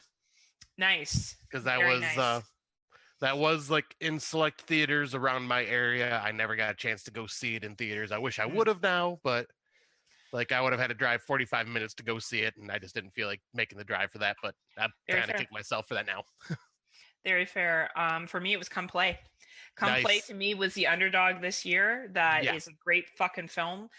Excellent ghost, demon story, whatever you want to call it. Phenomenal acting. One character was a little annoying, but otherwise, that was a movie that I went to and I was like, oh my God, what's going to happen next? Oh my God, what's going to happen next? Oh my God, what's going to happen next? And simple concept, excellent execution. Come Play. That's a very good movie. Now, I've been looking forward. This is our only technical negative award. So Scott and I don't usually give negative awards. It's just not, I don't see the point of talking about how shit a movie is when it comes to awards. You hear that all year round. We talk about it when we talk about what's worth watching or not. We tell you our thoughts on it. So there's no need to repeat it. But we did want to acknowledge what we thought was overhyped. Now, when I give my movies for this, I am not saying that these are bad movies. I just think that they were overhyped and that there were other movies that were actually better that didn't get the attention that they should have. So, Scott, what did you think was overhyped this year? All right. Well, I want to preface this by saying that, yep, I kind of went with the direction that you did, where it's just like what the community in general really liked, but also what I had overhyped in my head before going to see it. Okay. And that would be The Lodge. Same with me. Like, this is one of those movies that on paper, like with seeing the trailer and everything, I'm like, this is so my freaking jam. I'm going to love this movie. Like, and I just started building myself up like, oh, I can't wait. I'm so looking forward to this movie. Watched it and I'm going, that was not as good as I was hoping it was going to be. And it had some flaws in it that others did not find as flaws that I've heard, but for me, it was too much of a distraction and it took away from the film for me. So like, I didn't feel it had enough of an impact, and I called the movie in the first 15 minutes. Yes, you did. You know, when I can do that with a film like that, I shouldn't be able to. Now, I know people really like it. I will acknowledge that the acting was good. Yep. I think the filming was good. It was shot well, but I found that it was boring, personally. Probably because I knew it was going to happen, and I felt like that particular plot was overdone. And I will not take away from someone who really enjoyed this if this is your jam, because there's movies like that I like that other people aren't, and that's okay. You know, we're allowed to be different. I just think that movie got a lot of hype when there was some other good films out there, and I also felt the same way about The Rental. Yeah, that's all. Yeah, another good one. Right? I think The Rental was fine. I think it was, yet again, some killer actors, but that script was painful. Like, can we go over the top of that? He's having a fucking affair. Like, I get it. Right. He's having a fucking affair. Like, it was just, and then the social justice shit in it. It was just too much for me. So yeah, not a horrible movie, but I do think that it is overhyped. Yet again, if people liked it, that's fine. But I think there's other movies that were better that came out this year. Yep, completely agree. Did you have a second movie, or was that just your? That was just the only one that I like. Yeah. Okay. Possessor, if not done the way it was, would have been for sure. Because like I was overhyping that one in my head as well, but that one nailed everything about it. Awesome. Next one is underhyped. So these are movies that maybe we feel that the community hasn't talked as much about. Maybe you should check out if you get a chance to. So Scott. All right, so I wanted to give a quick runner up to After Midnight because so many people just kind of just pushed this by the wayside and really didn't think it was a horror film in general, or didn't think it was that great. But for me, I thought it was just underhyped. Obviously, like I've been hyping the shit out of this movie all year long. Yeah, the one that really stood out to me this year had some very mixed reviews, but I just fucking loved it. And that was the Shudder exclusive Scare Me. Yeah, I agree. That movie deserves a lot more attention than it got. Because, like, I think I talked about it before, but this felt like a two-person stage play. I think the issue that came along with this movie was when you read the synopsis, it sounded like you were getting yourself an anthology film. Mm-hmm. And when you watch it, it plays out like an anthology film, minus the visuals of each story they're telling being like something different. It's literally you're just watching them tell spooky stories to each other with like some like animated stuff going on behind them. Yeah. But just all around, I just had so much fun with this film. I laughed. I was just so like the chemistry between the two characters is incredible. I agree with you 100%. Like if you had two other actors in this film, it could not have been done. Like these two just nailed it. And I believe the main lead, the guy, I believe he was also the director. I could be wrong on that, but I think that was the case. But I think you're right. But yeah, I just loved this movie to death, and it's become one of my surprise favorites of the year. Yeah, no, I agree with you. I think this movie was not given the attention that it should have been given. For me, it was live scream. Yes. I think that when people say no one's talking about this movie, I will clearly say no one is talking about this movie except for the people that I've said to watch it. Yep. Yep, and Mark Nato, who told us. And Mark Nato, Brandon Orlick, you and me. Yep. So, I will stress again that this movie is worth the money. It is worth the rental. Yes, you do have to be okay with low budget. Yes, you need to be okay that it's from a video game perspective. So if that's not your jam, total respect here. You may not enjoy it. But if you've been thinking about it and it sounds like something of interest to you, I encourage you to check it out. Second runner-up I want to give to this is His House. I think His House came out and people were like, oh, this movie, that's cool. And then it kind of went by the wayside. I don't think it got brought to the surface of how it should have got brought to, because it really is a well-made movie that is better than a lot of other films that have come out this year. Yep, that is a very good choice for runner-up.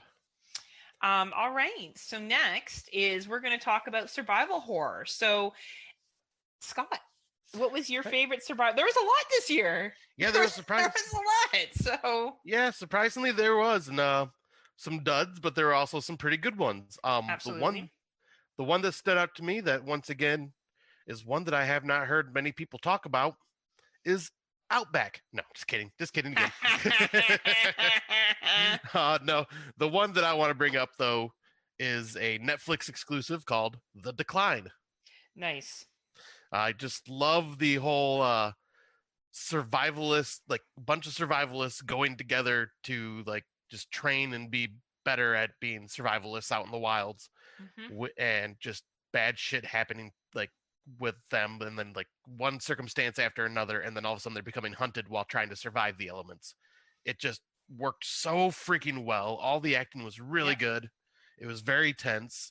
The characters were pretty freaking smart on how to survive, and it made sense, like, because there are the survival horror films where, okay, how is this idiot actually surviving? Where this one, you're going, these people know what they're doing and they're still getting picked off. Like, it was just very, very well done film. I agree with you 100%. Well, I think I told you about that film, didn't I? Did I watch it first and tell you about it? You watched it first and you're like, you need to see this. I'm like, okay. Did you have a runner-up or? Nope, no runner-up on this one. So my survival horror was Alone, but the one that's directed by John Hyams. The one about the single lady who is driving in her Okay. car. She's a widow and she gets stalked. And she goes through a series of events. There's very few actors in this film, but the actors that are in it are incredibly are very good. The choices that she makes are um questionable at times, but then it gets better as it continues on.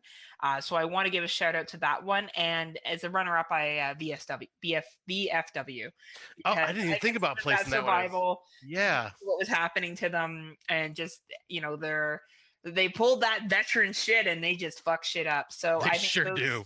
those two movies are very different survival themes. Very, very well done films. So next is It's Not Horror, Yes It Is, which is basically Scott and I saying fuck you. We don't really care whether you think this is horror or not. It was horror to us. So Yep. if you don't, that's cool, but Scott and I don't give a fuck. So Scott, what is your movie? All right, so I got a runner up on this one, Okay. and the runner up is The Swerve. That was my first. Nice. Yeah. Yep, that movie deserves attention because this is definitely horror in a different, very real way. Absolutely. The one that I wanted to bring up though, as my choice, was Spontaneous. Really interesting. Yep, because the horror, like this one is the fear of dying. Yeah, and that it could happen at any point.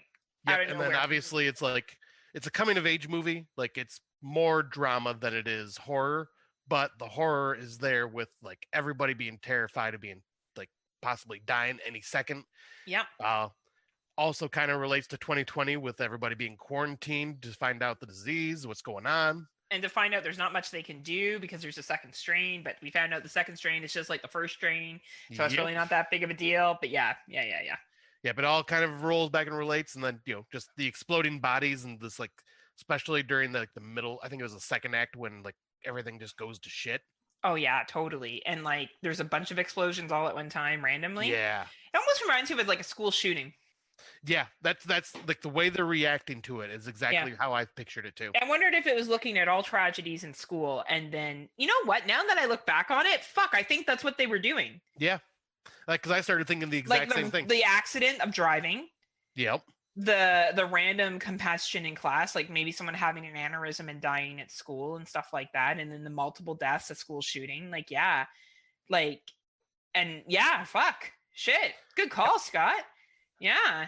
I never thought of that. That's really smart. And well, for me, the swerve, I think it's just the slow decline, the slow, steady decline, and some of the choices that the character makes that are just heartbreaking. There is a punch in the gut scene there that wasn't as punch in the gut as other scenes, but there's one where the character realizes that she's harmed her own children. And that was pretty upset about it. And that's a tough scene to see. The acting in it is phenomenal. Absolutely, the swerve. Excellent movie and spontaneous. So the next category is haunting done right. So Scott, who do you think got it right this year? The one that I would say got it absolutely correct this year, The Closet. My number one as well. Nice. Yep. Because it's one of those where the father is just so desperate to find his daughter who disappeared, and absolutely what lengths he will go to find her when it even comes to supernatural, and the way these ghosts appear are freaky and creepy, and like at the same time very like they have all very sad stories. Like it's just a well done haunted house or haunted film. I couldn't agree with you more. Yeah, I think you've summed it up. And of course, South Korea. It holds on to things that are comfortable. It really explores child abandonment, not always so dramatic child abandonment, like just problems in dysfunctional families and the demands on parents' times and the outcome of it. And of course, it's an exaggerated, concept, but it's a scary movie. It's well done. It's suspenseful, and you care about what happens a lot. Yeah. And the ghost is creepy. Very creepy. Very creepy. Multiple ghosts are in it are very creepy. So yeah, I'm glad we had the same one for that. Did you have a runner-up or? Nope, that was the one that I just thought of. Yeah. Yeah, I agree. All right, next one. Is it science fiction? Is it horror? Who cares? It's good. So this is second fuck you award that Scott and I have. So Scott, what did you put in this category? Probably the same thing you put, and that is Dark Encounter. That was my second. I actually have Really? one above that. Yes. Okay, so yeah, this one, it's probably one of the more surprising Amazon Prime films that I'd seen this year, thanks to Heather. Yes. And like it's pretty much a alien invasion with a twist at the end that, now that I'm thinking about it, should have been my twist that I didn't see coming for my award. Yeah, I considered it, but I really, I went with The Occupant. But yeah, I think this was a good twist too. Yeah, and I have to say, this is just like such an amazing movie. The performances all around are great. Yeah. It's way more sci-fi drama than it is horror, but there are the horror elements of the aliens and the fear of losing your daughter, and to find out what really happened to your daughter is just absolutely mortifying. Absolutely. What I included here was What Lies Below. What Lies Below is an underdog that's come out towards the latter half of 2020, and it is very science fiction-y, but it is very good. Yeah. And have you seen it? Yeah, because that's the one that you thought I was going to absolutely love. Which did you love it? I enjoyed it until the ending. The ending really confused me. Yeah, it really confused you? Yeah. I thought you would like that. I do to an extent, but this one I just couldn't even have like an explanation in my own head, where when I'm usually confused, I can at least try to come up with something. This one I'm like, I don't Is it because it wasn't They Reach or Castle Freak? Yes. I noticed those haven't come up at all today for any awards. You must be saving that for something else. Just wait till our Out of the Dark segment. Oh, I bet. Oh, I can imagine they're right there, ready to go. So yeah, What Lies Below. It's a movie basically about a young lady who comes back home, and her mother has taken up with a man, and he is not what he appears to be. So no. It is very science fiction-y. I think it's a very good film.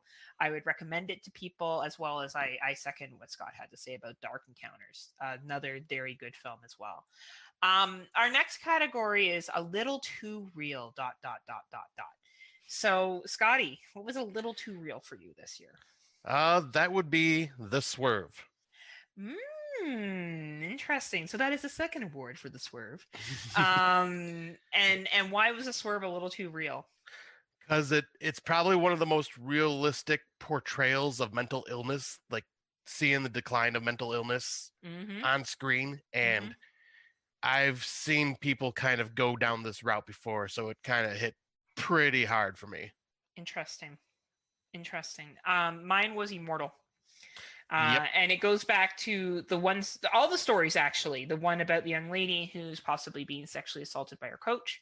The second story about Tony Todd and his wife and her fighting cancer and some choices that she's making. And then the final one about a hit and run gone differently. Yeah. I think those stories are all fucking well done.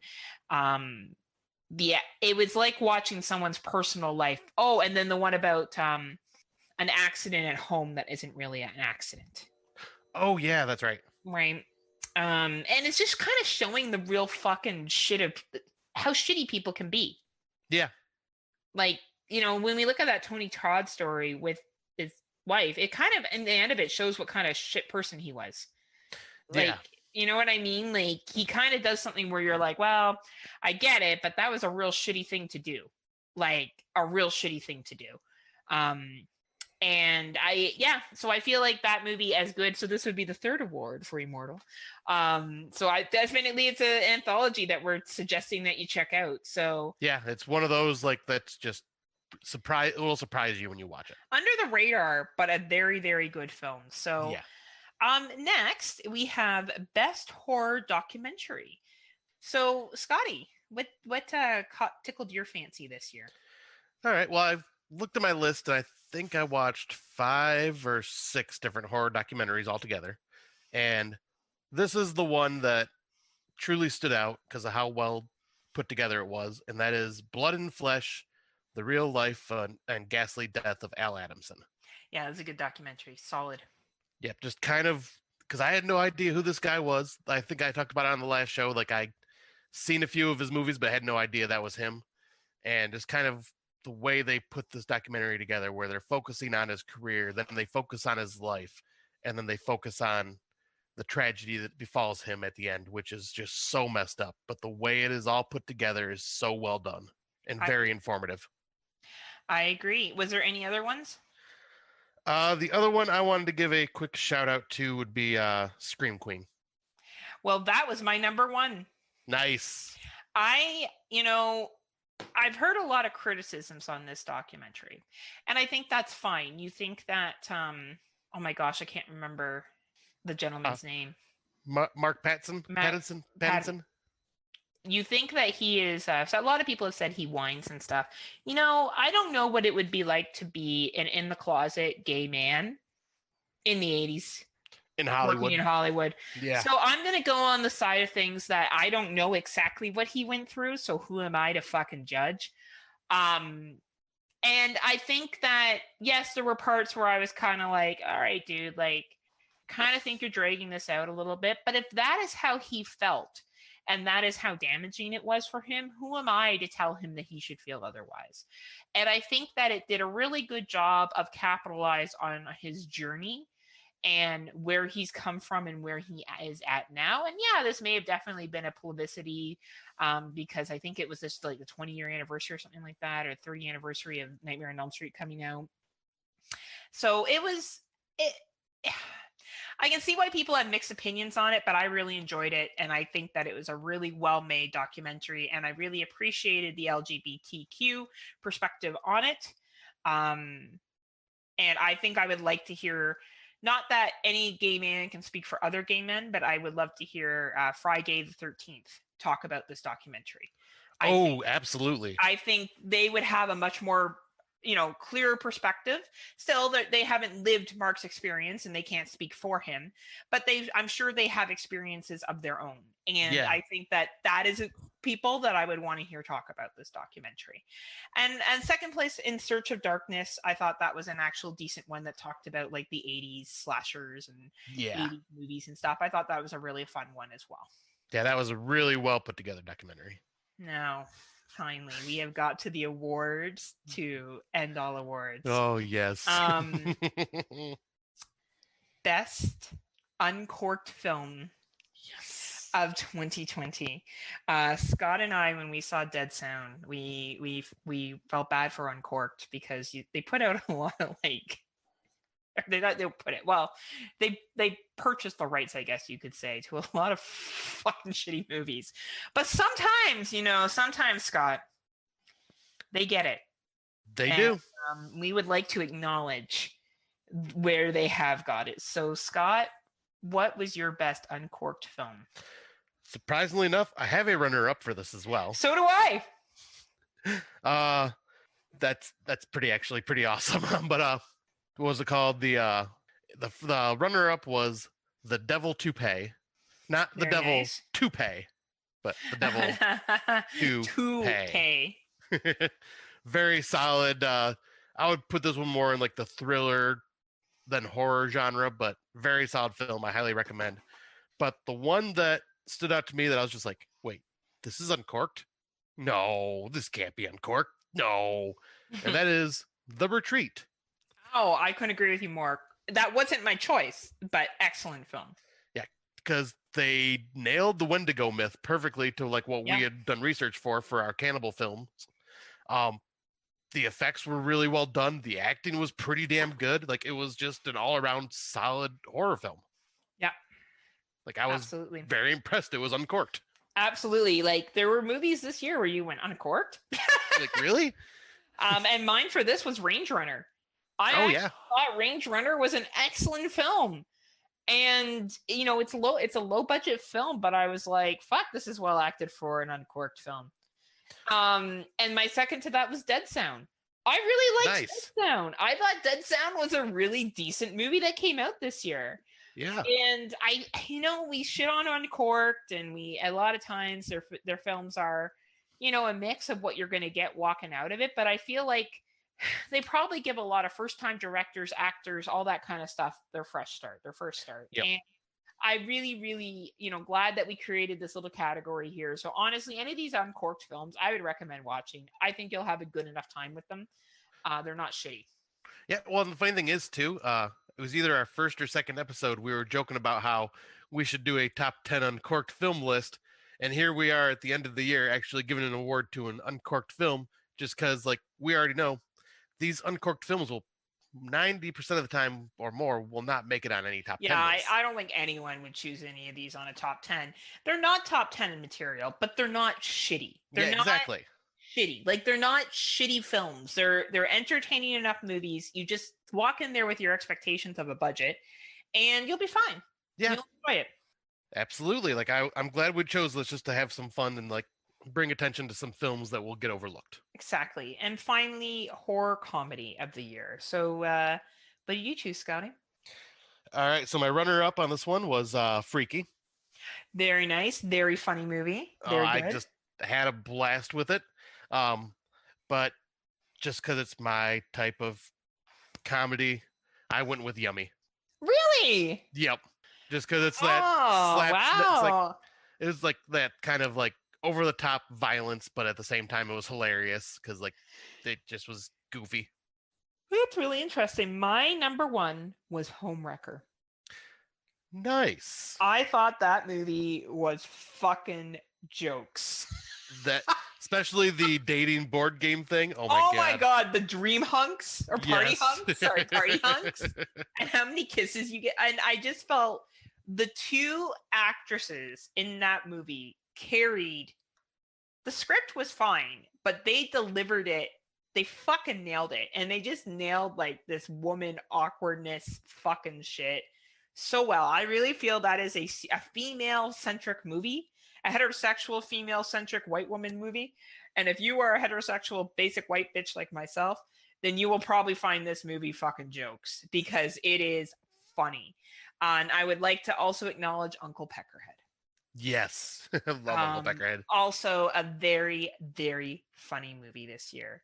So that concludes our awards for 2020. So thank you for listening, and we encourage you to check some of those out. And if you have checked them out and you don't like them, that's fine. You're wrong. I'm just kidding. I'm just kidding. To each their own, to whatever taste you have. Now, when we announced that we were going to do an award show, we definitely had some feedback that people wanted to hear our top 10, probably because we've watched so many fucking movies this year. Yep. So as a surprise for sitting through our awards, you will hear Scott and I's top 10. Now, we're going to go quickly through these. We're not going to expand on them. Maybe just like a little bit why we chose them if we haven't talked about them yet. I think a lot of them will be ones we already talked about. Yeah. As with the awards, I have no idea what Scott's is. He has no idea what mine is. So I think we'll just go straight through. Like Scott will go 10 to 1 and I'll go 10 to 1. And then we just, we'll say our goodbyes and our other special little announcement that we have. So, all right. Dot, what was your top 10? Well, I want to give a quick shout out to a couple runner-ups. Oh, okay. You want to do your runners up first? Okay, cool. Yeah, this because I'll get them out of the way. I'll just list them. Okay, cool. Sunad. Yeah, good one. The Swerve. Yep. Metamorphosis. Nice. Yummy. Nice. The Call and Blood Vessel. Oh, cool. So those were ones that could have definitely been in my top 10 because I enjoyed them so much. Our list is going to be very different. All right, let's see what you have. All right, so starting off at number 10, I have The Dark and the Wicked. I just found that to be a very well done horror film that just was unnerving, like, and had the surprise, like, shocking gut punch scene. Well acted film. Yeah. My number 9 is Spontaneous. Very nice. I just love this relationship movie horror. Yep, it's me. He's like, son of a bitch, I'm in. Yep. Where Heather's political horror, son of a bitch, I'm in. I am relationships. Right. About politics, I'm so angry. Number 1. That's true. My number 8 is The Mortuary Collection. Very nice. Just excellent film. Freaking amazing anthology. Absolutely. Number 7. This is where this top 10 was very freaking tough. And this will tell you how tough it was. Because number 7 for me, Possessor. Wow. I wanted Very this to be nice. higher, but man, there are just so many good films this year. Yeah, I agree. So many good films. Then number 6 was The Platform. Very nice. And surprisingly, one we have not talked about yet. My number 5, Color Out of Space. Oh, fuck. Of course it was. You motherfucker. I remember, okay, we watched Color Out of Space January last year when Yep. you. And I remember we finished watching it, and Scott turned to me and said, "This will be in my top 10." And I said, "The year is still young." You son of a bitch. It is in your top 10. It is.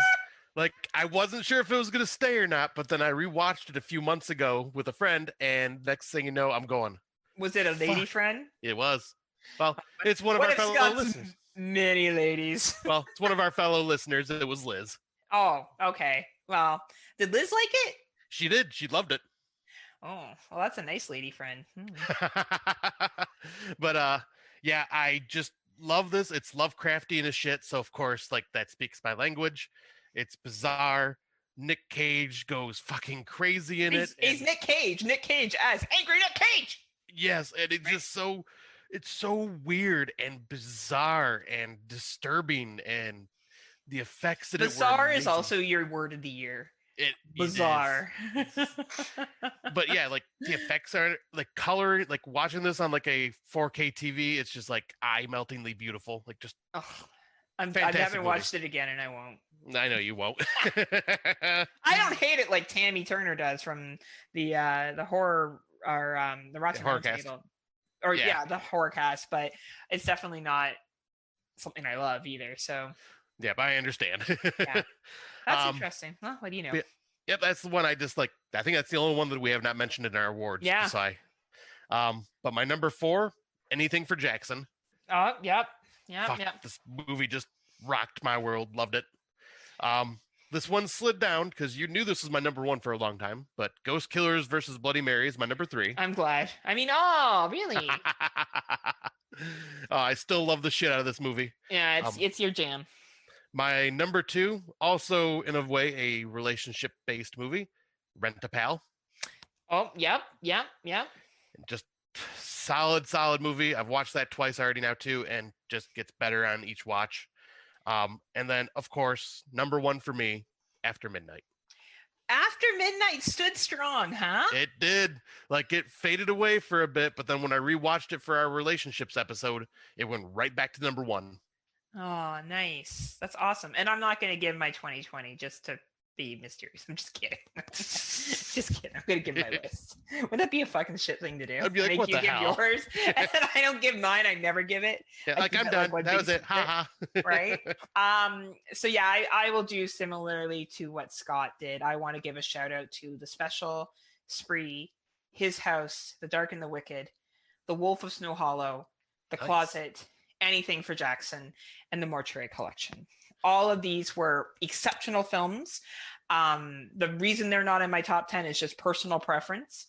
If someone chose, many people have, I know, chosen Dark and the Wicked and Anything for Jackson as their top ones, and I totally see why. There's just other movies that I preferred more. Yeah. So my number 10 was Come Play. Wow. I thought Come Play pulled emotions from my little Heather heart that I didn't even know I had. The child actor in that is going to go fucking far one day. Yes, he will. When a child similar to The Omen can express feelings and thoughts without saying a word from just how they act is fucking phenomenal. So I hope to see this young man in other things. Number 9 for me was Processor. Canadian Pride. Nice. Canadiana Pride right there. But it's a solidly good film. I don't really have anything negative to say about it.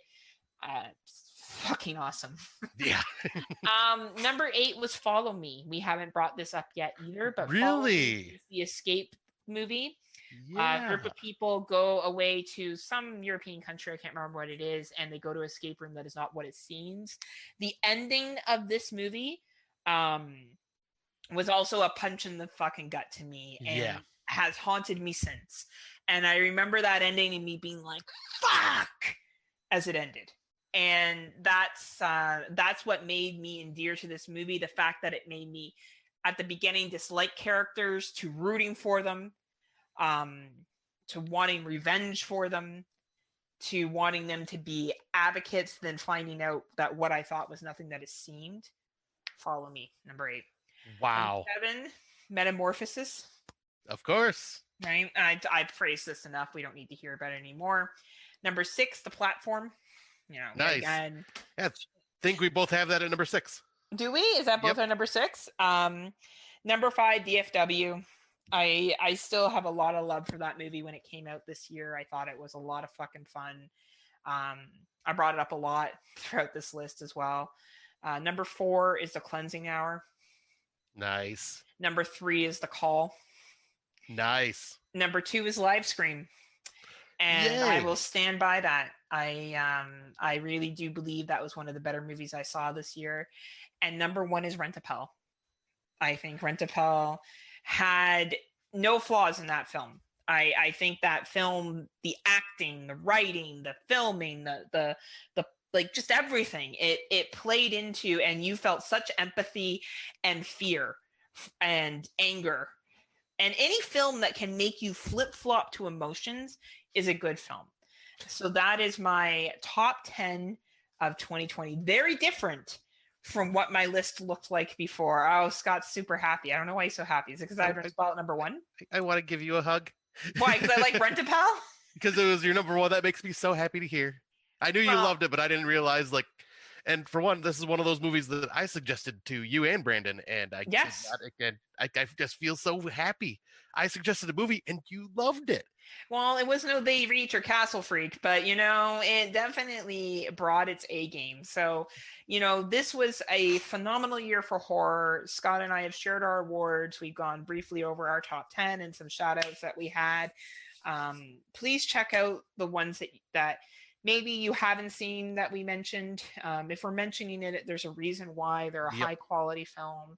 We did watch a fair amount this year, so I'd like to think our opinion has some kind of bearing. Yeah, speaking of which, we should say, like, when we say we watched a lot this year, compare our numbers from last year. Oh, I watched 25 2019 movies last year. Yeah, and I was more than that, but not by much. I was at 50. 50? Yeah. Yep, 50 2019 horror films. So I almost multiplied that by 5. Like, it was quadrupled for sure. That's insane. And you just went above and beyond where you were last year. Well, and and would I do that again? I don't know, probably, because we're in quarantine. So yeah, it's probably going to happen a second time, because I do feel like you get a better variety of what's out there. Mm-hmm. If you push yourself to watch other films, and 2 of my films on here are foreign films, and 3 of them are foreign films, and they're all fucking solid. And even my shout outs, like The Wolf of Snow Hollow was a really well done movie. Yeah. So was Spree. Like, that was a really fun fucking 2020 film. Like, I think Mark Nato said it best. This is one of those years where, you may not have a lot of 10 out of 10s in your top 10. He's like, but I would dare for you to find a better top 40 of the year. Yeah, I agree. I would have a hard time making a top 40 list because of how many good films there were this year. I had a hard time with top 10. Yeah, it's ridiculous. Like, I would, if someone said to me, oh man, I really think that, anything for Jackson should be in your top 10, I'd be like, yeah, for sure. Like, I totally see why. It just did not connect with me as much as other people, but it doesn't mean it's not a fucking solid film. Right. And I think that that's why we wanted to move away from doing top 10s, and why we chose to do awards, because we wanted to acknowledge the variety that we had seen. Yeah. And, certain things like the documentaries and horror comedies and, best Shudder film, best Prime film, like extracurricular didn't make my top 10, but I love that film. Yep. Same with Time, right? Scare Me was my most underhyped. And if this, it's definitely in my top 20. I love that fucking movie. I don't, my top 20 would be hard. I would just include the ones I've given the shout out to, because I thought those were phenomenal. But yeah, this was a great year for movies. And I want to say 3 thank yous to Neil Lemoy from NFW. I want to say thank you to Christian Luciani from Exploding Heads, and I want to thank Mark Nato. Because of their support, we've been able to see a lot of different movies, and we really, really appreciate that. Thank you so much. I want to thank Scott for sharing Shudder with me. Thank you, Scott, for opening the doors to Shudder for me and helping me get movies that unfortunately didn't come out in Canada. So yeah, I was gonna say, like, it's been a mix, like, of ways of helping each other out and seeing movies. Like, there have been movies on, like, that I think a couple of my movies, my top 20 for sure, were ones that I would never have heard of if you did not, like, do the work and find them yourself first and tell me about them. Like, yeah, we really did have each other's back throughout this entire thing, and really looking to see what was out there. And of course, we got more selective as time went on, because you do that. You slow down, you get tired. But yeah, this was a really awesome year. I'm glad that we've hit 24 episodes for our podcast. Yeah. Thank you to everyone who's helped promote us. So Phil Ray, Dave C, Mark Nato, Craig Wooten, as well as Darren from Psychosemantic Podcast. Did I say it right? Psychosemantic? Yep. Podcast. Thank you so much to Bo and to Jerry Herring from Kill the Cast for hosting us. And anybody who's shared about our podcast or commented on our page or encouraged Tim Davis. I don't mean to forget people. I feel like I'm an Academy Award and the music's going to start playing. Pretty much anybody we guested on has, like, promoted us in one way or another. So, Dan Stacy, Mr. Venom, Mike Merriman. Yes. Lance Langford from The Horror Returns, and Brian Stitcher always sharing our posts. Yes. Like, this is and will always be a hobby for Scott and I, and we'll do it till whatever point we feel like it makes sense. But y'all make it a lot of fun, and we really appreciate that you listen and that you have a good time. This is about having fun. Horror movies are about having fun and having a good time. Was there anything you wanted to add before I send our last little thank you out to a special little man? I'm excited to do our next episode, because our next episode, it will be technically our 1-year anniversary episode. Don't know what our plans will be for it yet. Like, might be something special, may just be another episode, but, like, I just want to say thank you to everybody that has been on this journey with us. And you have seen, like, or heard us going on about all of what we've been watching. And, like, the fact that you all love our suggestions and recommendations just kind of encourages us to continue doing that. And it just makes it a lot of fun. So thank you all for listening. Yes, thank you so much. And for our 1-year anniversary, much like any anniversaries, we will do nothing special except hold a podcast. Scott's the one that cares about anniversaries, not me. Maybe we'll have a candlelight dinner on Zoom. Throw up in my mouth. Look, Scott, you need to go to one of your many other ladies for that, okay? That's Heather, not how this goes here. Be doing shots of tequila, eating chicken wings. That's what would happening. But Heather, you're my true love with the podcast. Oh my God, no, stop it. Stop it. I'm going to punch you in the nose, so you stop. I'm going to buy you an anniversary gift and a birthday cake for the podcast. Don't you dare. Oh, wait, cake. Hold up. Cake? Wait a minute. You're like, that's different. That's sweet. So, as Scott alluded to at the beginning of the podcast, we do have a new intro song. So I have a nephew. His name is Liam, and he is from Ontario, Canada, and he has a YouTube channel. And I have subscribed to his YouTube channel a long, long time ago. And he's really funny. He makes these really funny YouTube videos. I've actually sent them to Scott. And he comes up with some very funny stuff, and he does some animation and stuff in them. Well, anyway, he's become a little DJ.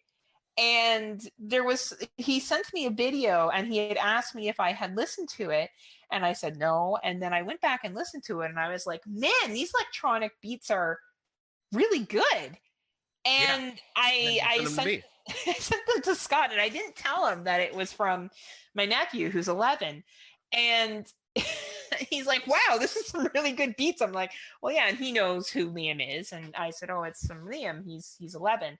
And Scott was like, man, I said, so I said, it'd be cool if we got him to do an intro for us. And he could do that. So anyway, Liam made an intro for us. So that is our new intro. And I told him I would shout out his YouTube channel, which is Phantom X. Scott will include it in the show notes if you would like to follow him. He has some sick beats that he's come out with, and he does some really good animation, and he does actual animation. Like he has one video that he had so many hits on where it's him with an animated cat. Like I don't think I've seen that one. No, I don't think I've shared it with you. I'll have to, because I'll have to share the channel with you so you can subscribe as well. I'll say I think I've subscribed after I got when I shared the show notes last time. I subscribed to his channel. Okay. So yeah, you have to go back and see, because he has so many videos and he's really clever. It's really, really clever. So thank you, Liam, so much for doing our intro music. If you guys like what you hear and you want to hear the rest of his music, you can go to his YouTube channel, as well as you can see there's really funny videos that are on there. Yep. And I just want to say thank you very much, Liam. I greatly appreciate it. I want to give a shout out to the name of the song too, which is called The Dark Glitch. The Dark Glitch, isn't that clever? Yeah, that was a very good, and I just love the beats to it because it's just kind of foreboding and kind of creepy. And yeah, I just love it. And I'm gonna like put the entire song at the end of this episode so everybody can hear the whole thing in its entirety. Awesome. And make sure that you support Liam. He's gonna be a famous DJ one day. And you're all going to know that you heard him here first on the Friday Nightmares podcast. That's right. So thank you, everyone, again to listening. We will be back in 2021. Brand new year, same old Scott and Heather. We are so sorry. Then we'll see where these adventures will take us. Yeah, it'll be interesting to see what 2020 movies-wise has in store for us. So I'm excited. Any last words, Scotty, before we peace out? Yeah, just I hope you all, by the time you hear this, it'll be after New Year's, but I hope you all had a wonderful New Year's Eve. Were able to at least spend it with your loved ones in one way or another, and had some fun, had some good drinks, because, you know, we're all about the drinking on this show. And we absolutely are. If there's anything this show likes to do, it's drink. This show is getting drunk way before its age. So true. So true. Well, until then, what is it that you like to say, Scotty, to close this out? Until next time, unpleasant dreams. Bye, everyone.